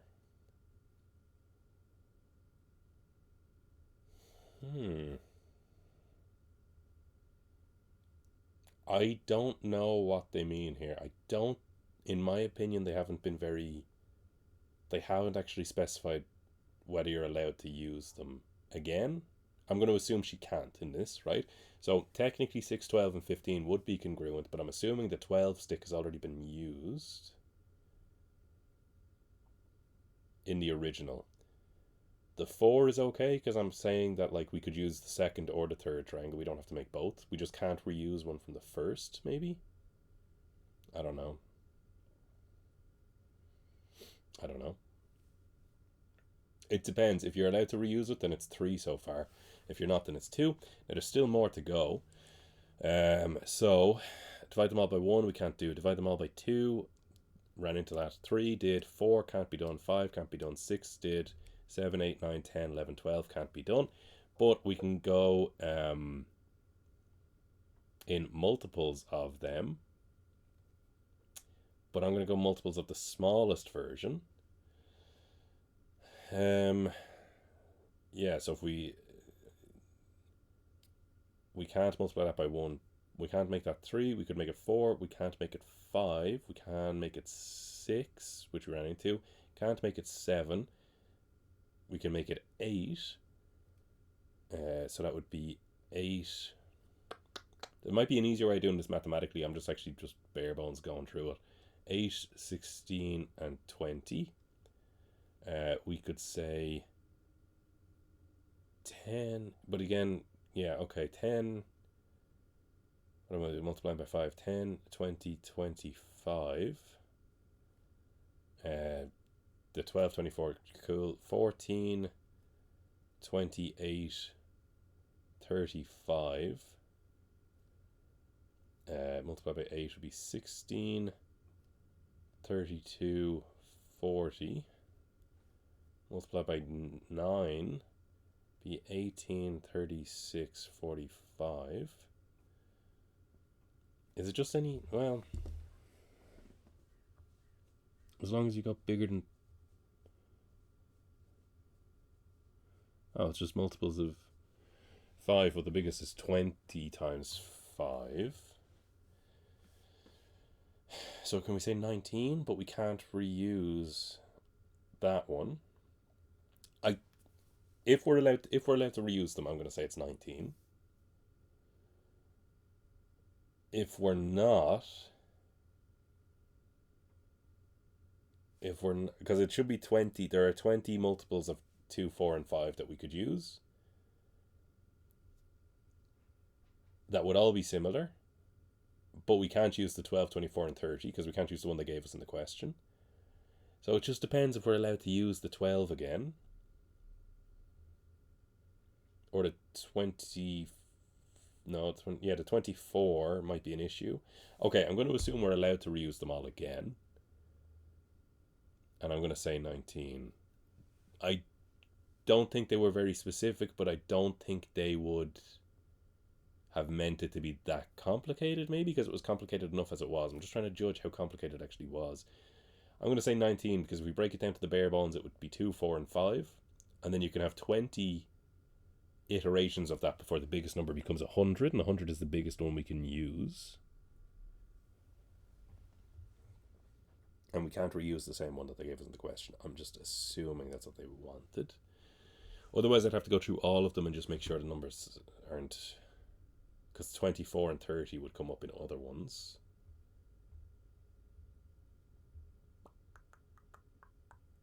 Yeah, and then so if we can't reuse it, I think it would be 16. But if we can, I'm assuming it's 19. I'm going to assume that's what they meant, that it doesn't matter. It's...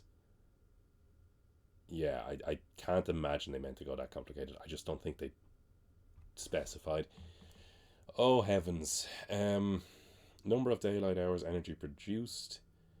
So...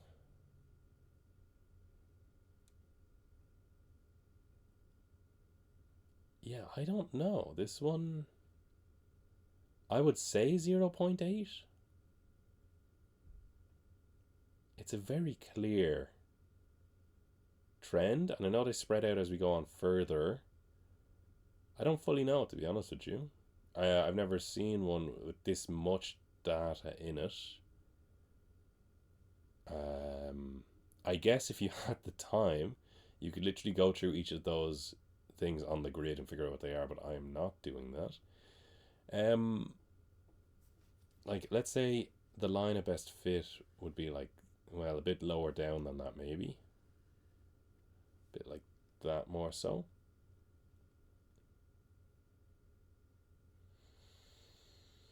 I'm going to say 0.8, but I'm not fully convinced it's not the 0.25. Justification, so positive, it's going up. Positive, and I'd say like clear upwards correlation, like clear. And I think they're looking for strong. Yeah, that's a bizarre one now. I would say 0.8, but I'm not staking my life on that because I've never seen one with that many points on it. I don't know how that would affect the maths behind it. There's a formula behind it. I'm just not sure how having such a vast difference, and also obviously it's a lot more clustered at the start and then more spread at the end. According to the line of best fit, a day with 13 corresponds with 10.7. Okay, my line of best fit there, the second one I did is pretty much okay. Plot a point on the diagram on the previous page to represent this thing. So I'd say 13 and 0.7 I'm going to say is like here. And then draw the line of best fit by eye. I'm going to go with my second one that I did. Use the line of best fit that you have drawn to estimate the amount of energy that would be produced for a day with 11. You have to show your working, so you'd go like boom, boom, boom, boom, boom, boom, boom. Boom, boom, boom, boom, boom, boom, boom, boom, boom. You would use a ruler in real life, but I'm going to say it's slightly above 7. 7.2 maybe? What is it, kilowatts? Kilowatts per hour, kilowatt hour, whatever they want to call it. Physics nerds. Find the equation line that you of best fit that you drew. Use your point from part I and your answer from part 3. Sneaky devils. So y minus y1, I'm going to say, well, we need the slope, of course. So I'm going to say one of the points is 13 for the x, 10.7 for the y, and then the other one would be 11 for the x, 7.2 for the y. So I'd say y2 minus y1 would be 3.5 over 2, which would be 7 over 4 if we want to do it like that. And then I would say I'm going to go with the 7.2 one because that's... Well, no, I'm going to go with the 13 and the 10.7. 7 over 4 x minus 13. Multiply that up, 4y minus 42.8 equals 7x minus 91.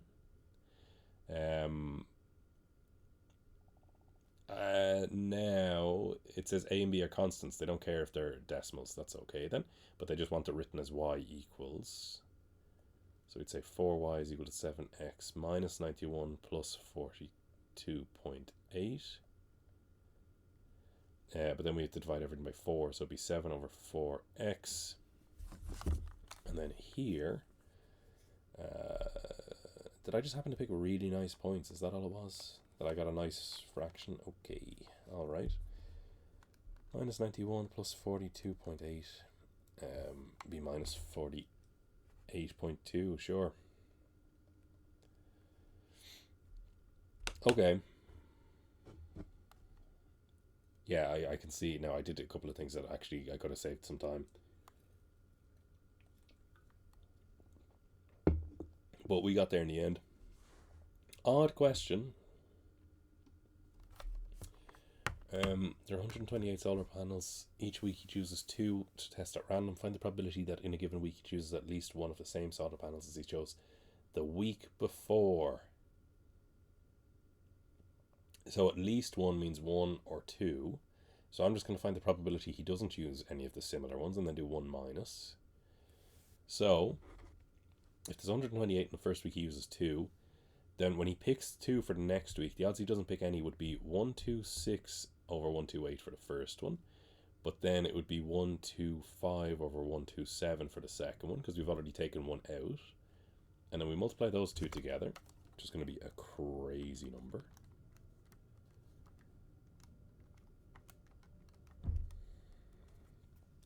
I'm going to leave it as a fraction for the time being, because that's not my final answer.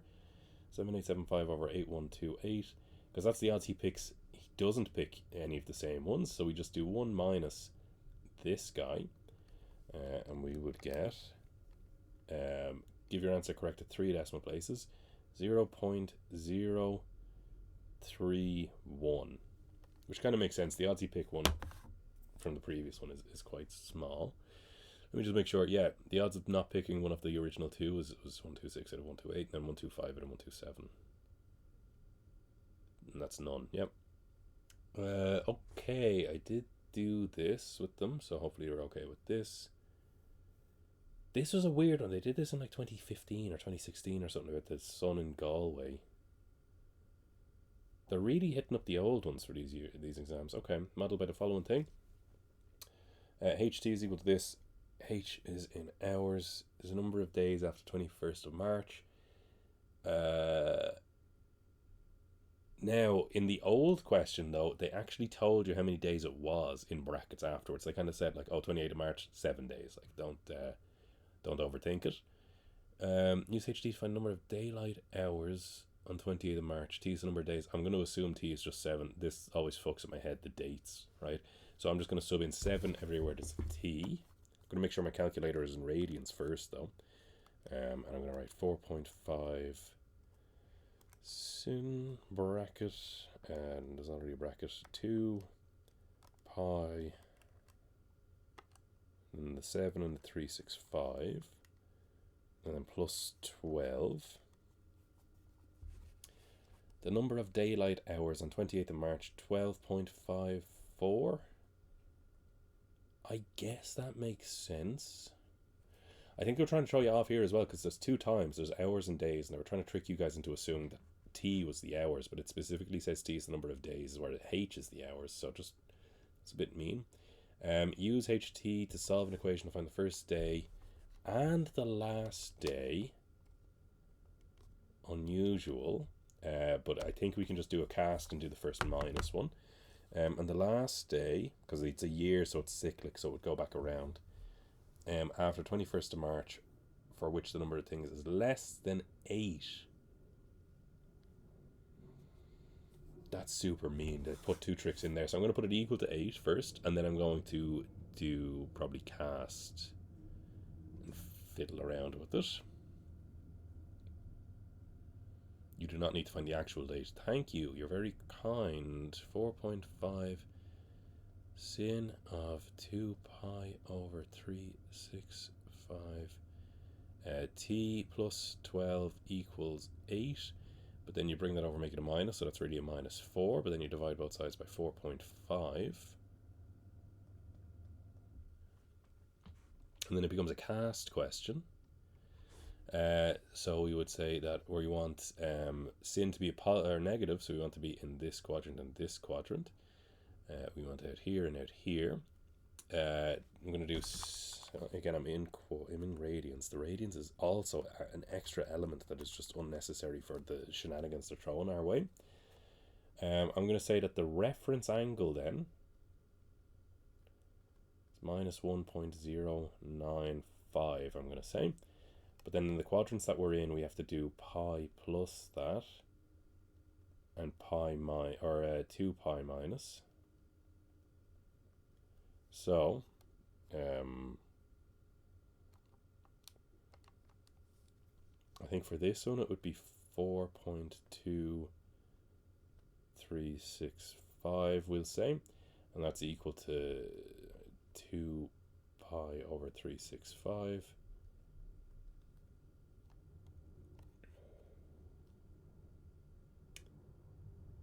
Now, technically we're supposed to put 2 pi in. I'm just trying to think of a way around doing that because that's gross. But let me go back up to here, get that answer, and do the 2 pi minus 1 as well.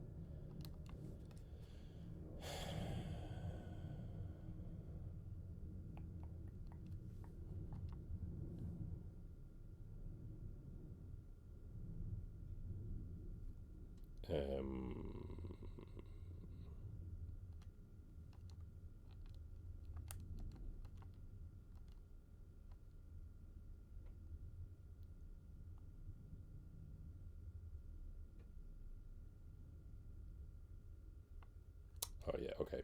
Sorry, I was typing something in wrong. Give me a second. I know what I'm doing now. Yeah, there we go.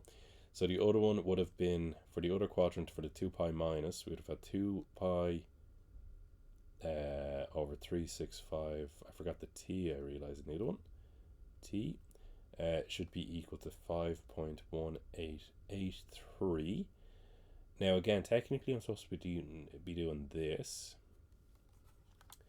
because I know the first one is going to be this one, and then the last one is actually going to be this way. For this one, I'm not going to do this because I don't need to, and for this one, I'm going to sub in -1 for n to go backwards. How am I going to teach that to people in the future?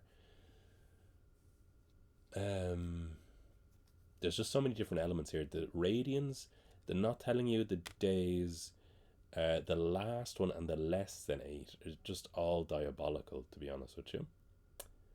Just all a bit nasty. But in both of these cases, I am going to divide both sides by 2 pi 365. So here I would get 4.2365 divided by 2 pi over 365.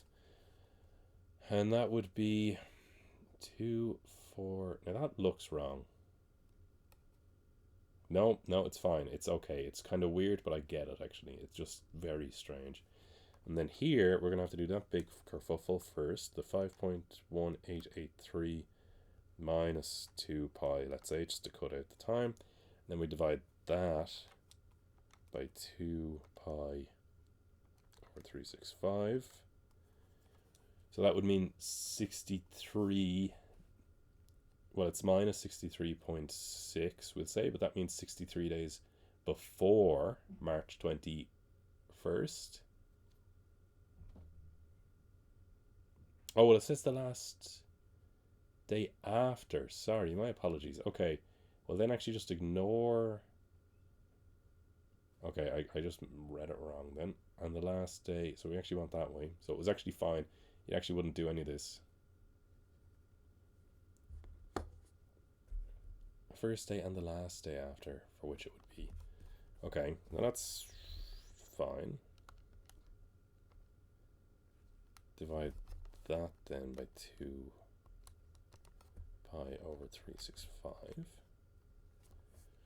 We get t to be 301.4, we'll say. So those are exactly when it hits 8. But January, March. So 246 days would be like winter, right? Like around Christmas kind of time, we'll say. So it has to be closer. So it actually has to be 247. and before 300, so I'd say 301 weirdly. So I'm going to say the 247th day and the 301st, because when it gets to 301.4, then it's not less than 8 anymore. It starts becoming more, so 302 wouldn't work. And then 246 is too early, so it wouldn't work either. Now what you could do in that situation is just test it, right? So I would say 4.5 sin, and then in here we do my 2 pi over 365 bracket. I'm going to say 246 firstly, and then do plus 12. And if I do that, I will get, 8.003, so it's above 0. But if I do 247, or it's above 8, sorry, but if I do 247, it's below 0, so that's fine. And then if I do 301, it is below 8, but if I do 302, it is above 8. Perfect. Wow, I feel so accomplished. What the hell is this? A belt drive. Okay, in the diagram, the belt is a path from A to D.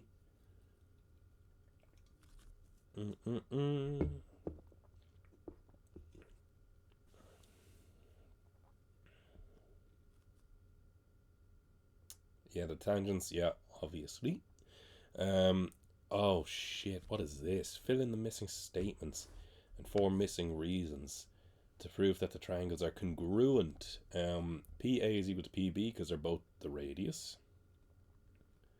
of K, right? What are we trying to prove? We're trying to prove POA, this triangle here, is congruent to POB, this one here, alright. So we can say PA is equal to PB. We can also say PO is equal to PO. Why? Because they're the same. Now, is this what we want to go with, to be honest? I just assume that one's fairly handy to have. Yes, we can, and then we can say that the angle PAB is 90, and that's equal to the angle PB, sorry, that's supposed to be PAO, sorry, PAO, PBO, they're both 90, because tangent's perpendicular, so 90. Therefore, they're congruent because RHS is one of the 3 things that we need to know. It's never been used before, I don't think, in a leaving cert situation. But it's SSS, SAS, ASA, and RHS, and that's just one of them. And I have, the right angle, the hypotenuse matches, and a third side, well, another side, I would say. The radius of circle K is 12. The size of APO is 70. So that's 70. That's 12. The radius of the circle is, 12. The size is 70. Find the distance A to O. So it's a 90-degree triangle, so we're going to use tan. I'm going to zoom out and see if I can actually just keep an eye on it at the same time. So we're going to say, well, I'll draw it out here, I suppose. This is 12, this is 90, this is 70. Oh, whoops, wrong way. And then if I go down here, find distance A to O, which, if I remember correctly, is that one, which is the opposite. So we would say tan of 70 is equal to x over 12. So we just multiply 12 tan 70 into our calculator. We'll make sure we're back in degrees. 12 tan 70. I'm still in radians though. But if we do it in degrees, correct to 1 decimal place, I get 32. Well, it's 32.969, but if we did that to 1 decimal place, it's 33. Sneaky devils. It's not degrees, though, it's meters. Centimeters. 12 tan 70, yeah. Opposite over adjacent, yep. Yeah. POA and cock are similar. The radius of the small triangle is 8. So we'd have this triangle over here, and they're saying this is 8. This is also 90. We just found out that this is 33. And they are saying it's similar, and they want us to work out the length of the belt. Oh, they even told us, sorry, that is the path from A to D to C to B and back to A. A to D and C to B. From A to D to C to B. A to D to C to B. Yeah, the whole dark bit, right? So we know this is 33, we know this is 12, we know this is 8, so that means it's 2/3. So we know if this is 33, this is 22. Because these two triangles are congruent, this is all going to be the same. So that means this is also 33. But this one has to be similar because this has to be 90.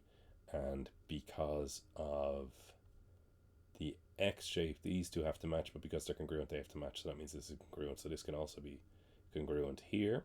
Well, that would make sense with the 8, I suppose. So we know it's 55 and 55. We just need to figure out this thing, and we need to figure out this thing. Well, this is 140, which means this is also 140, right? That's 70 and 70. Let me make sure that's true. Because if that's 70, that has to be 20 and 20, which is 40, which means this is 40, and they're split in two, so that's 20, 20. So that's 70 and 70. So if that's 140, that means this is going to be 220. And this is going to be 220. So we have to use the length of an arc formula twice, which is 2 pi or theta over 360. And we have to do it once for the 12, which is going to be 220 over 360. And we have to do it once for the 8. And that's also going to be 220 over 360. And then we need to add the 255s, which is 110. Give me a moment. 2 pi times 12 times 220 over 360. It's 2.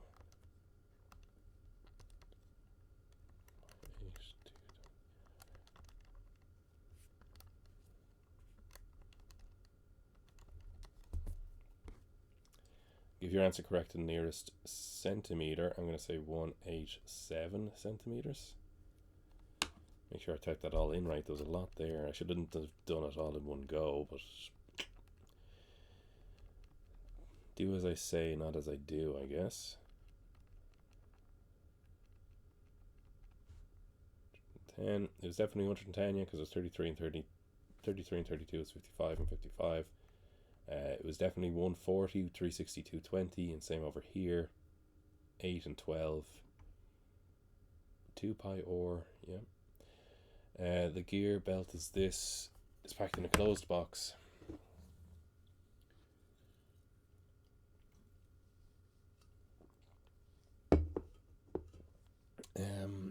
Okay, so there's nothing to do with the other shape. Okay, if we cut into a thing that's 55 by this.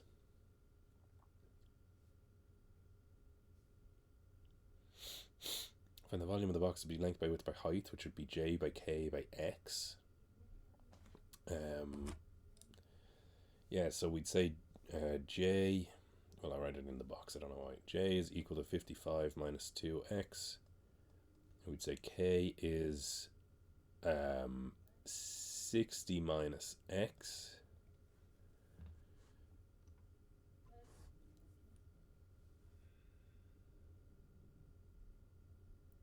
Yeah, and then we would say the volume would be j by k by x. So I just have to multiply all of this shit together.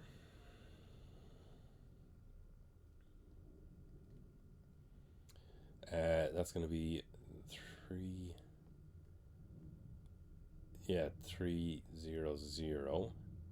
minus 55x minus 120x minus 2x squared. But when we multiply it all by x, we'd actually increase all their powers by 1. And then we'd have minus 2x cubed minus 175x squared plus 3300x. Oh, handy stuff. Handy stuff.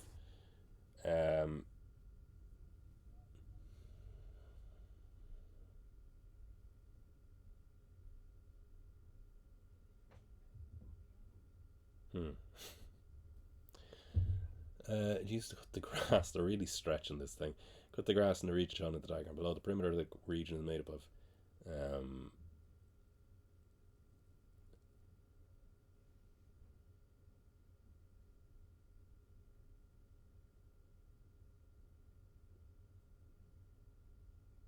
huh? Oh, it's a circle at the end, is it?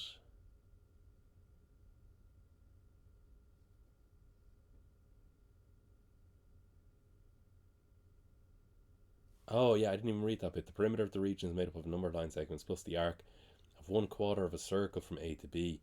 So that means we know from here to here is 8.8. So this is 4.4 and 4.4. Okay. Now, how do we figure out what this is?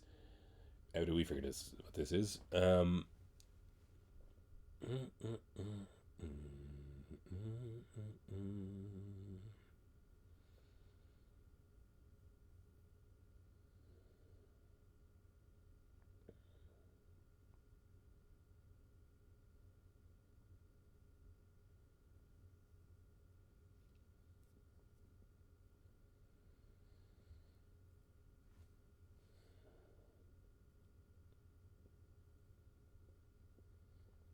I'm trying to think of a triangle situation, but we wouldn't know.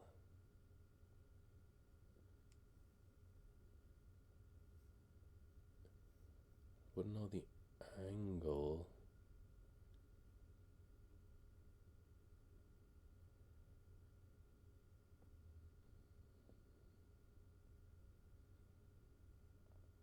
Oh, we would. I'm so stupid. Yeah, it's just a triangle. Yeah, I forgot about. I'll show you now what I forgot about. So I was thinking about this triangle, and I knew this would be 4.4. I knew that was 90, but I was like, how can we use that to get this guy? But because it's a circle, this dotted line is the radius, so this is also 8.8. So we can use Pythagoras there. We can do 8.8 squared is equal to 4.4 squared plus x squared, we'll say. If we do all that maths out, I'm going to skip you the boredom of that. Whoops. 8.8 squared minus 4.4 squared. Get an answer. We square root our answer. And we say x is equal to... Now, against my better judgment, I'm going to put it as a decimal, but I'm going to say 621 because it asked... Yeah, it says correct nearest meter squared at the end, so I'll leave it at 621 at the moment. And then we would do trapezoidal rule where h is 4.4. We do the first, which is 6.7, and the last, which is 0. Don't forget the 0. 2 bracket, and then we'd say the rest, so 9.1 plus 10.2 plus 8.8 plus 8.8 plus 7.621. I'm going to throw that in. Oh, give me a moment. 9.1 plus 10. Whoops, super dyslexic what I just typed in. 10.2 plus 8.8 plus 8.8, 7.621.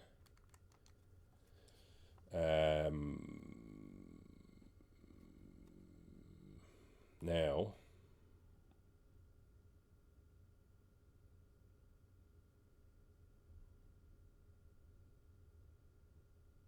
so if I do all that, I'm just rereading the question. I don't know if that's what they actually wanted me to do. If I do all that, I get 210.6324. Oh, they want you to find the actual thing. Oh, okay. Okay, I can do that. So according to the trapezoidal rule, that's the answer, right? So if we did it though just for the actual area, the circle bit we can do fine. So normally the area of a circle is pi r squared, but we'd have to divide it by 4 because we only want a quadrant, and the r is 8.8, like so. I will get that bit first. I don't know if they gave you enough room or whether I just didn't think ahead that this is what I was going to have to do, and I thought I'd just have to do that and be grand. So it might be purely on me. Let's say that to 60.821, we'll say. Or we'll just... Yeah, it's fine. Now, those shapes there are technically in here. Here, right? But we'd have to do it standing on its side. So it would be left height plus right height over 2 multiplied by 4.4.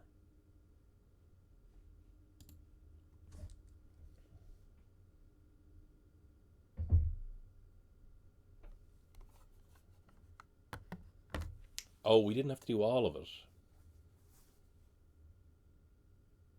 We didn't have to do all of it. That's what it was.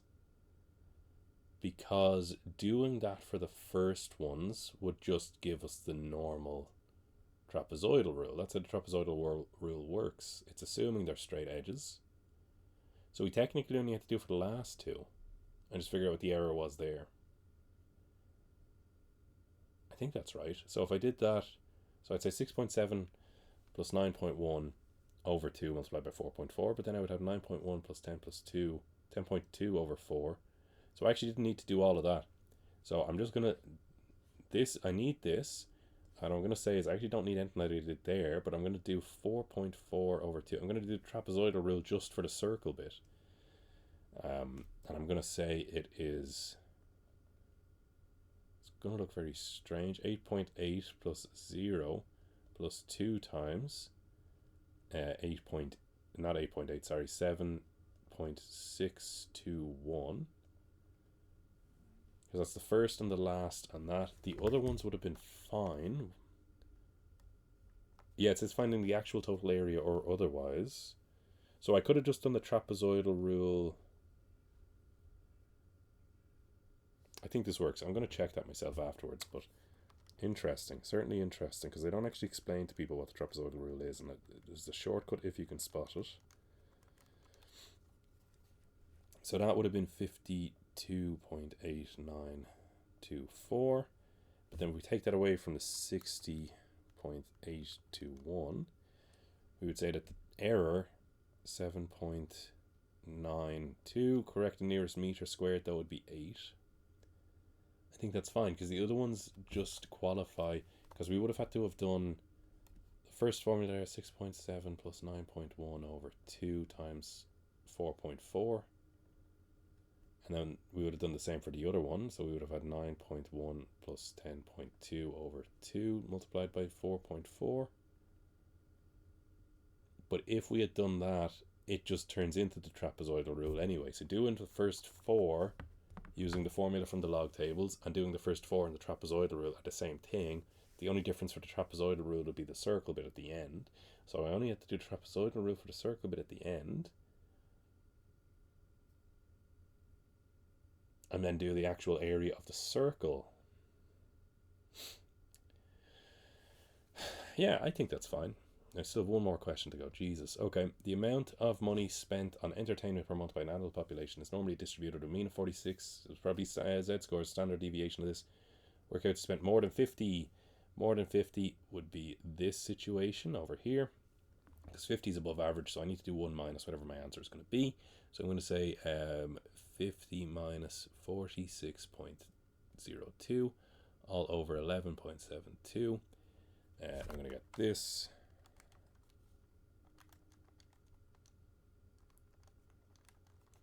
I can see again why people would be unhappy about this, but as an actual overall leaving cert, but I'm having a good time.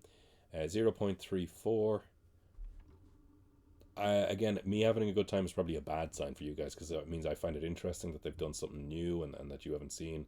So I can understand why that's a bad sign. So 6331. 6331.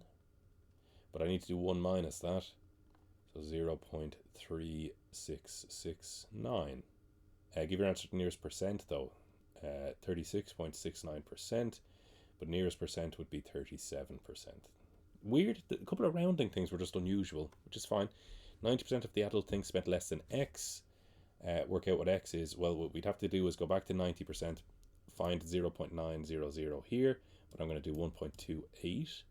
That would be my Z-score, and I'm going to say 1.28 is equal to X minus 46.02 all over 11.72.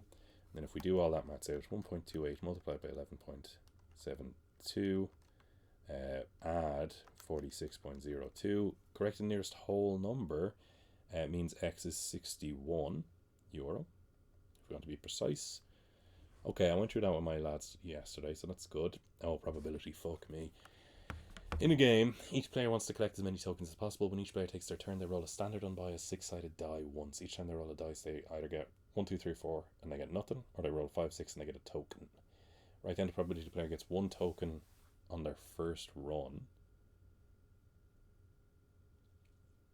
is a run just the first roll, like, or first turn, sorry, first turn, yeah, just roll one roll, so 1 in 3, something like that. Being that easy and leaving Serranos means we're going to have to use that later on. It's not really a question on its own merit. She takes her turn 5 times in total. Work out the probability she gets 1 token for the first time on her 5th. I went through this with them yesterday as well, so that should be 2 over 3 that she doesn't, and then now it's going to be to the power of 4, and then her first one is over here. So give your answer as a fraction. Now the calculator, I'm just curious if the calculator would actually do that. If we did it out the way most people would. It does, okay, that's okay. 16 over 2, 4, 3. Work out the probability she gets 4 or more tokens in her 5 turns. So that means we're going to have to do Bernoulli's. We're going to have to do 5, choose 4. We're going to have to do 1 over 3 to the power of 4. 2 over 3 to the power of 1. Let's do 5, choose 5. 1 over 3 to the power of 5, and then 2 over 3 to the power of 0. So that's going to be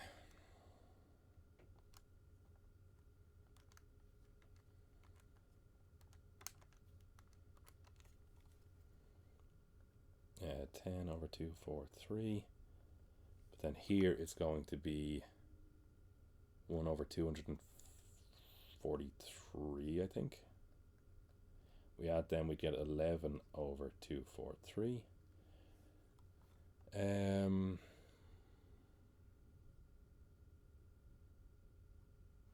Yeah, I think that's okay. I think that's cool. Those weren't too bad. That page wasn't too bad. The Z scores wasn't too bad. Question 10. Okay, I'm gonna have a fucking go with them if they couldn't do question 10. We need one more page. I'm so sad. The rules of the game are changed. Each time a player takes their turn to roll a 1, 2, 3, 4. They still get nothing. If they get a 5 or 6, they can either get a token or roll the die again as part of the same term. If they get 1, 2, 3, or 4, they get nothing at all. But if they get a 5 or 6 the second time around, they get a total of 4. Piece of probability the player who gets 5 or that a player who gets 5 or a 6 when they roll the die the first time will take 1 token and finish their turn.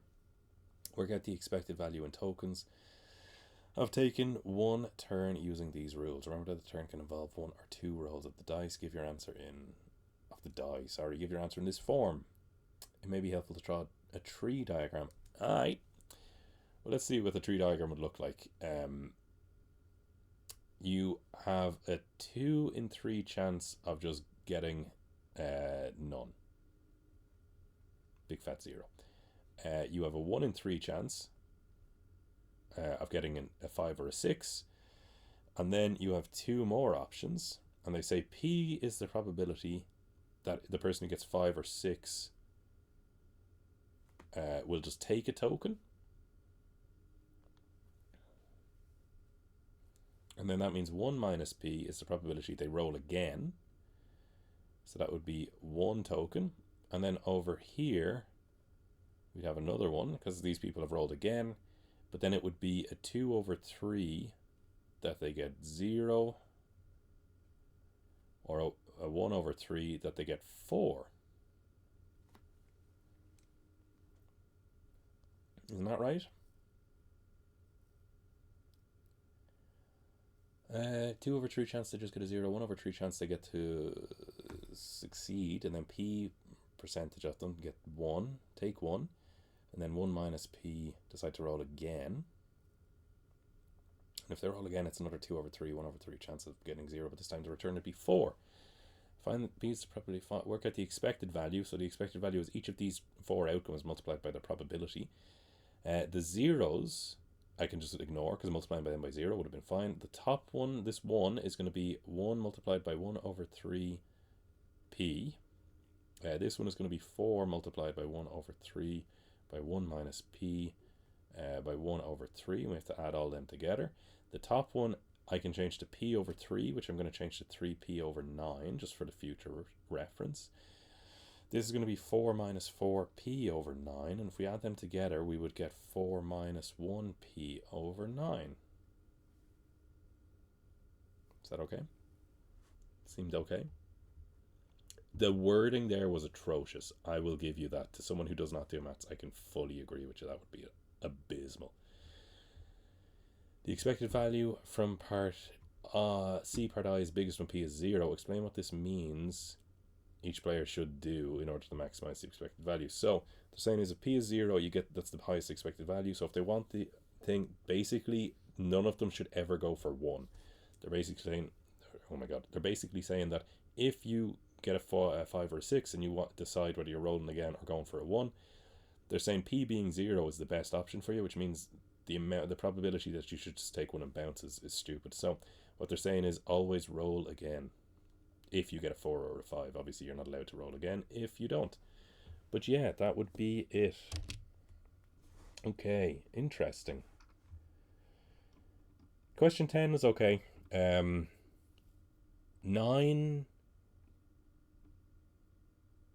is, the maths involved is all very basic, but because it's so strange, I can see people being annoyed by it. But technically the leaving cert expects you to know all of that.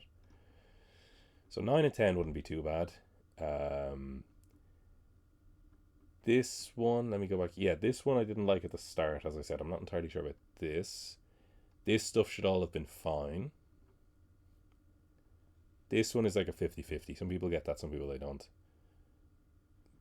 This shit here should have been fine-ish. The cast bit might have thrown people off. Let me make sure I got this right, actually, the cast one. And the last day after, yeah, last day value of T. Yep. This one pissed me off personally, but the start of it should have been fine. So the long questions I think were more than okay for that. This bit, obviously, I thought there was a different version that it would be easier to do. I can't remember this exact one, but I'll have a look at it at some point. This is fine. This is okay. This was unusual.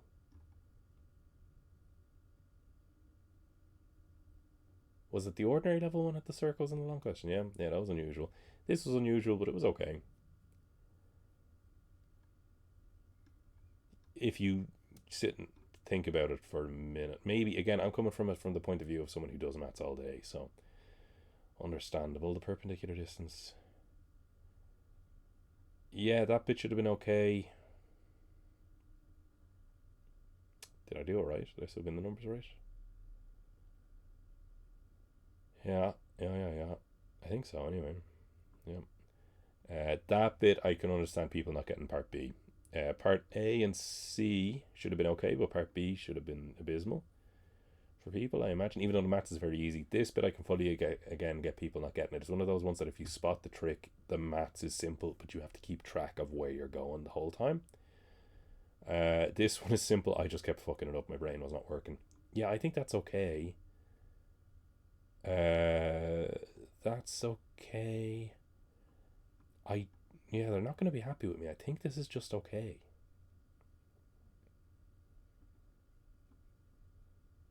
I think this is fine. Yeah, they're not going to be thrilled, but that's, yeah.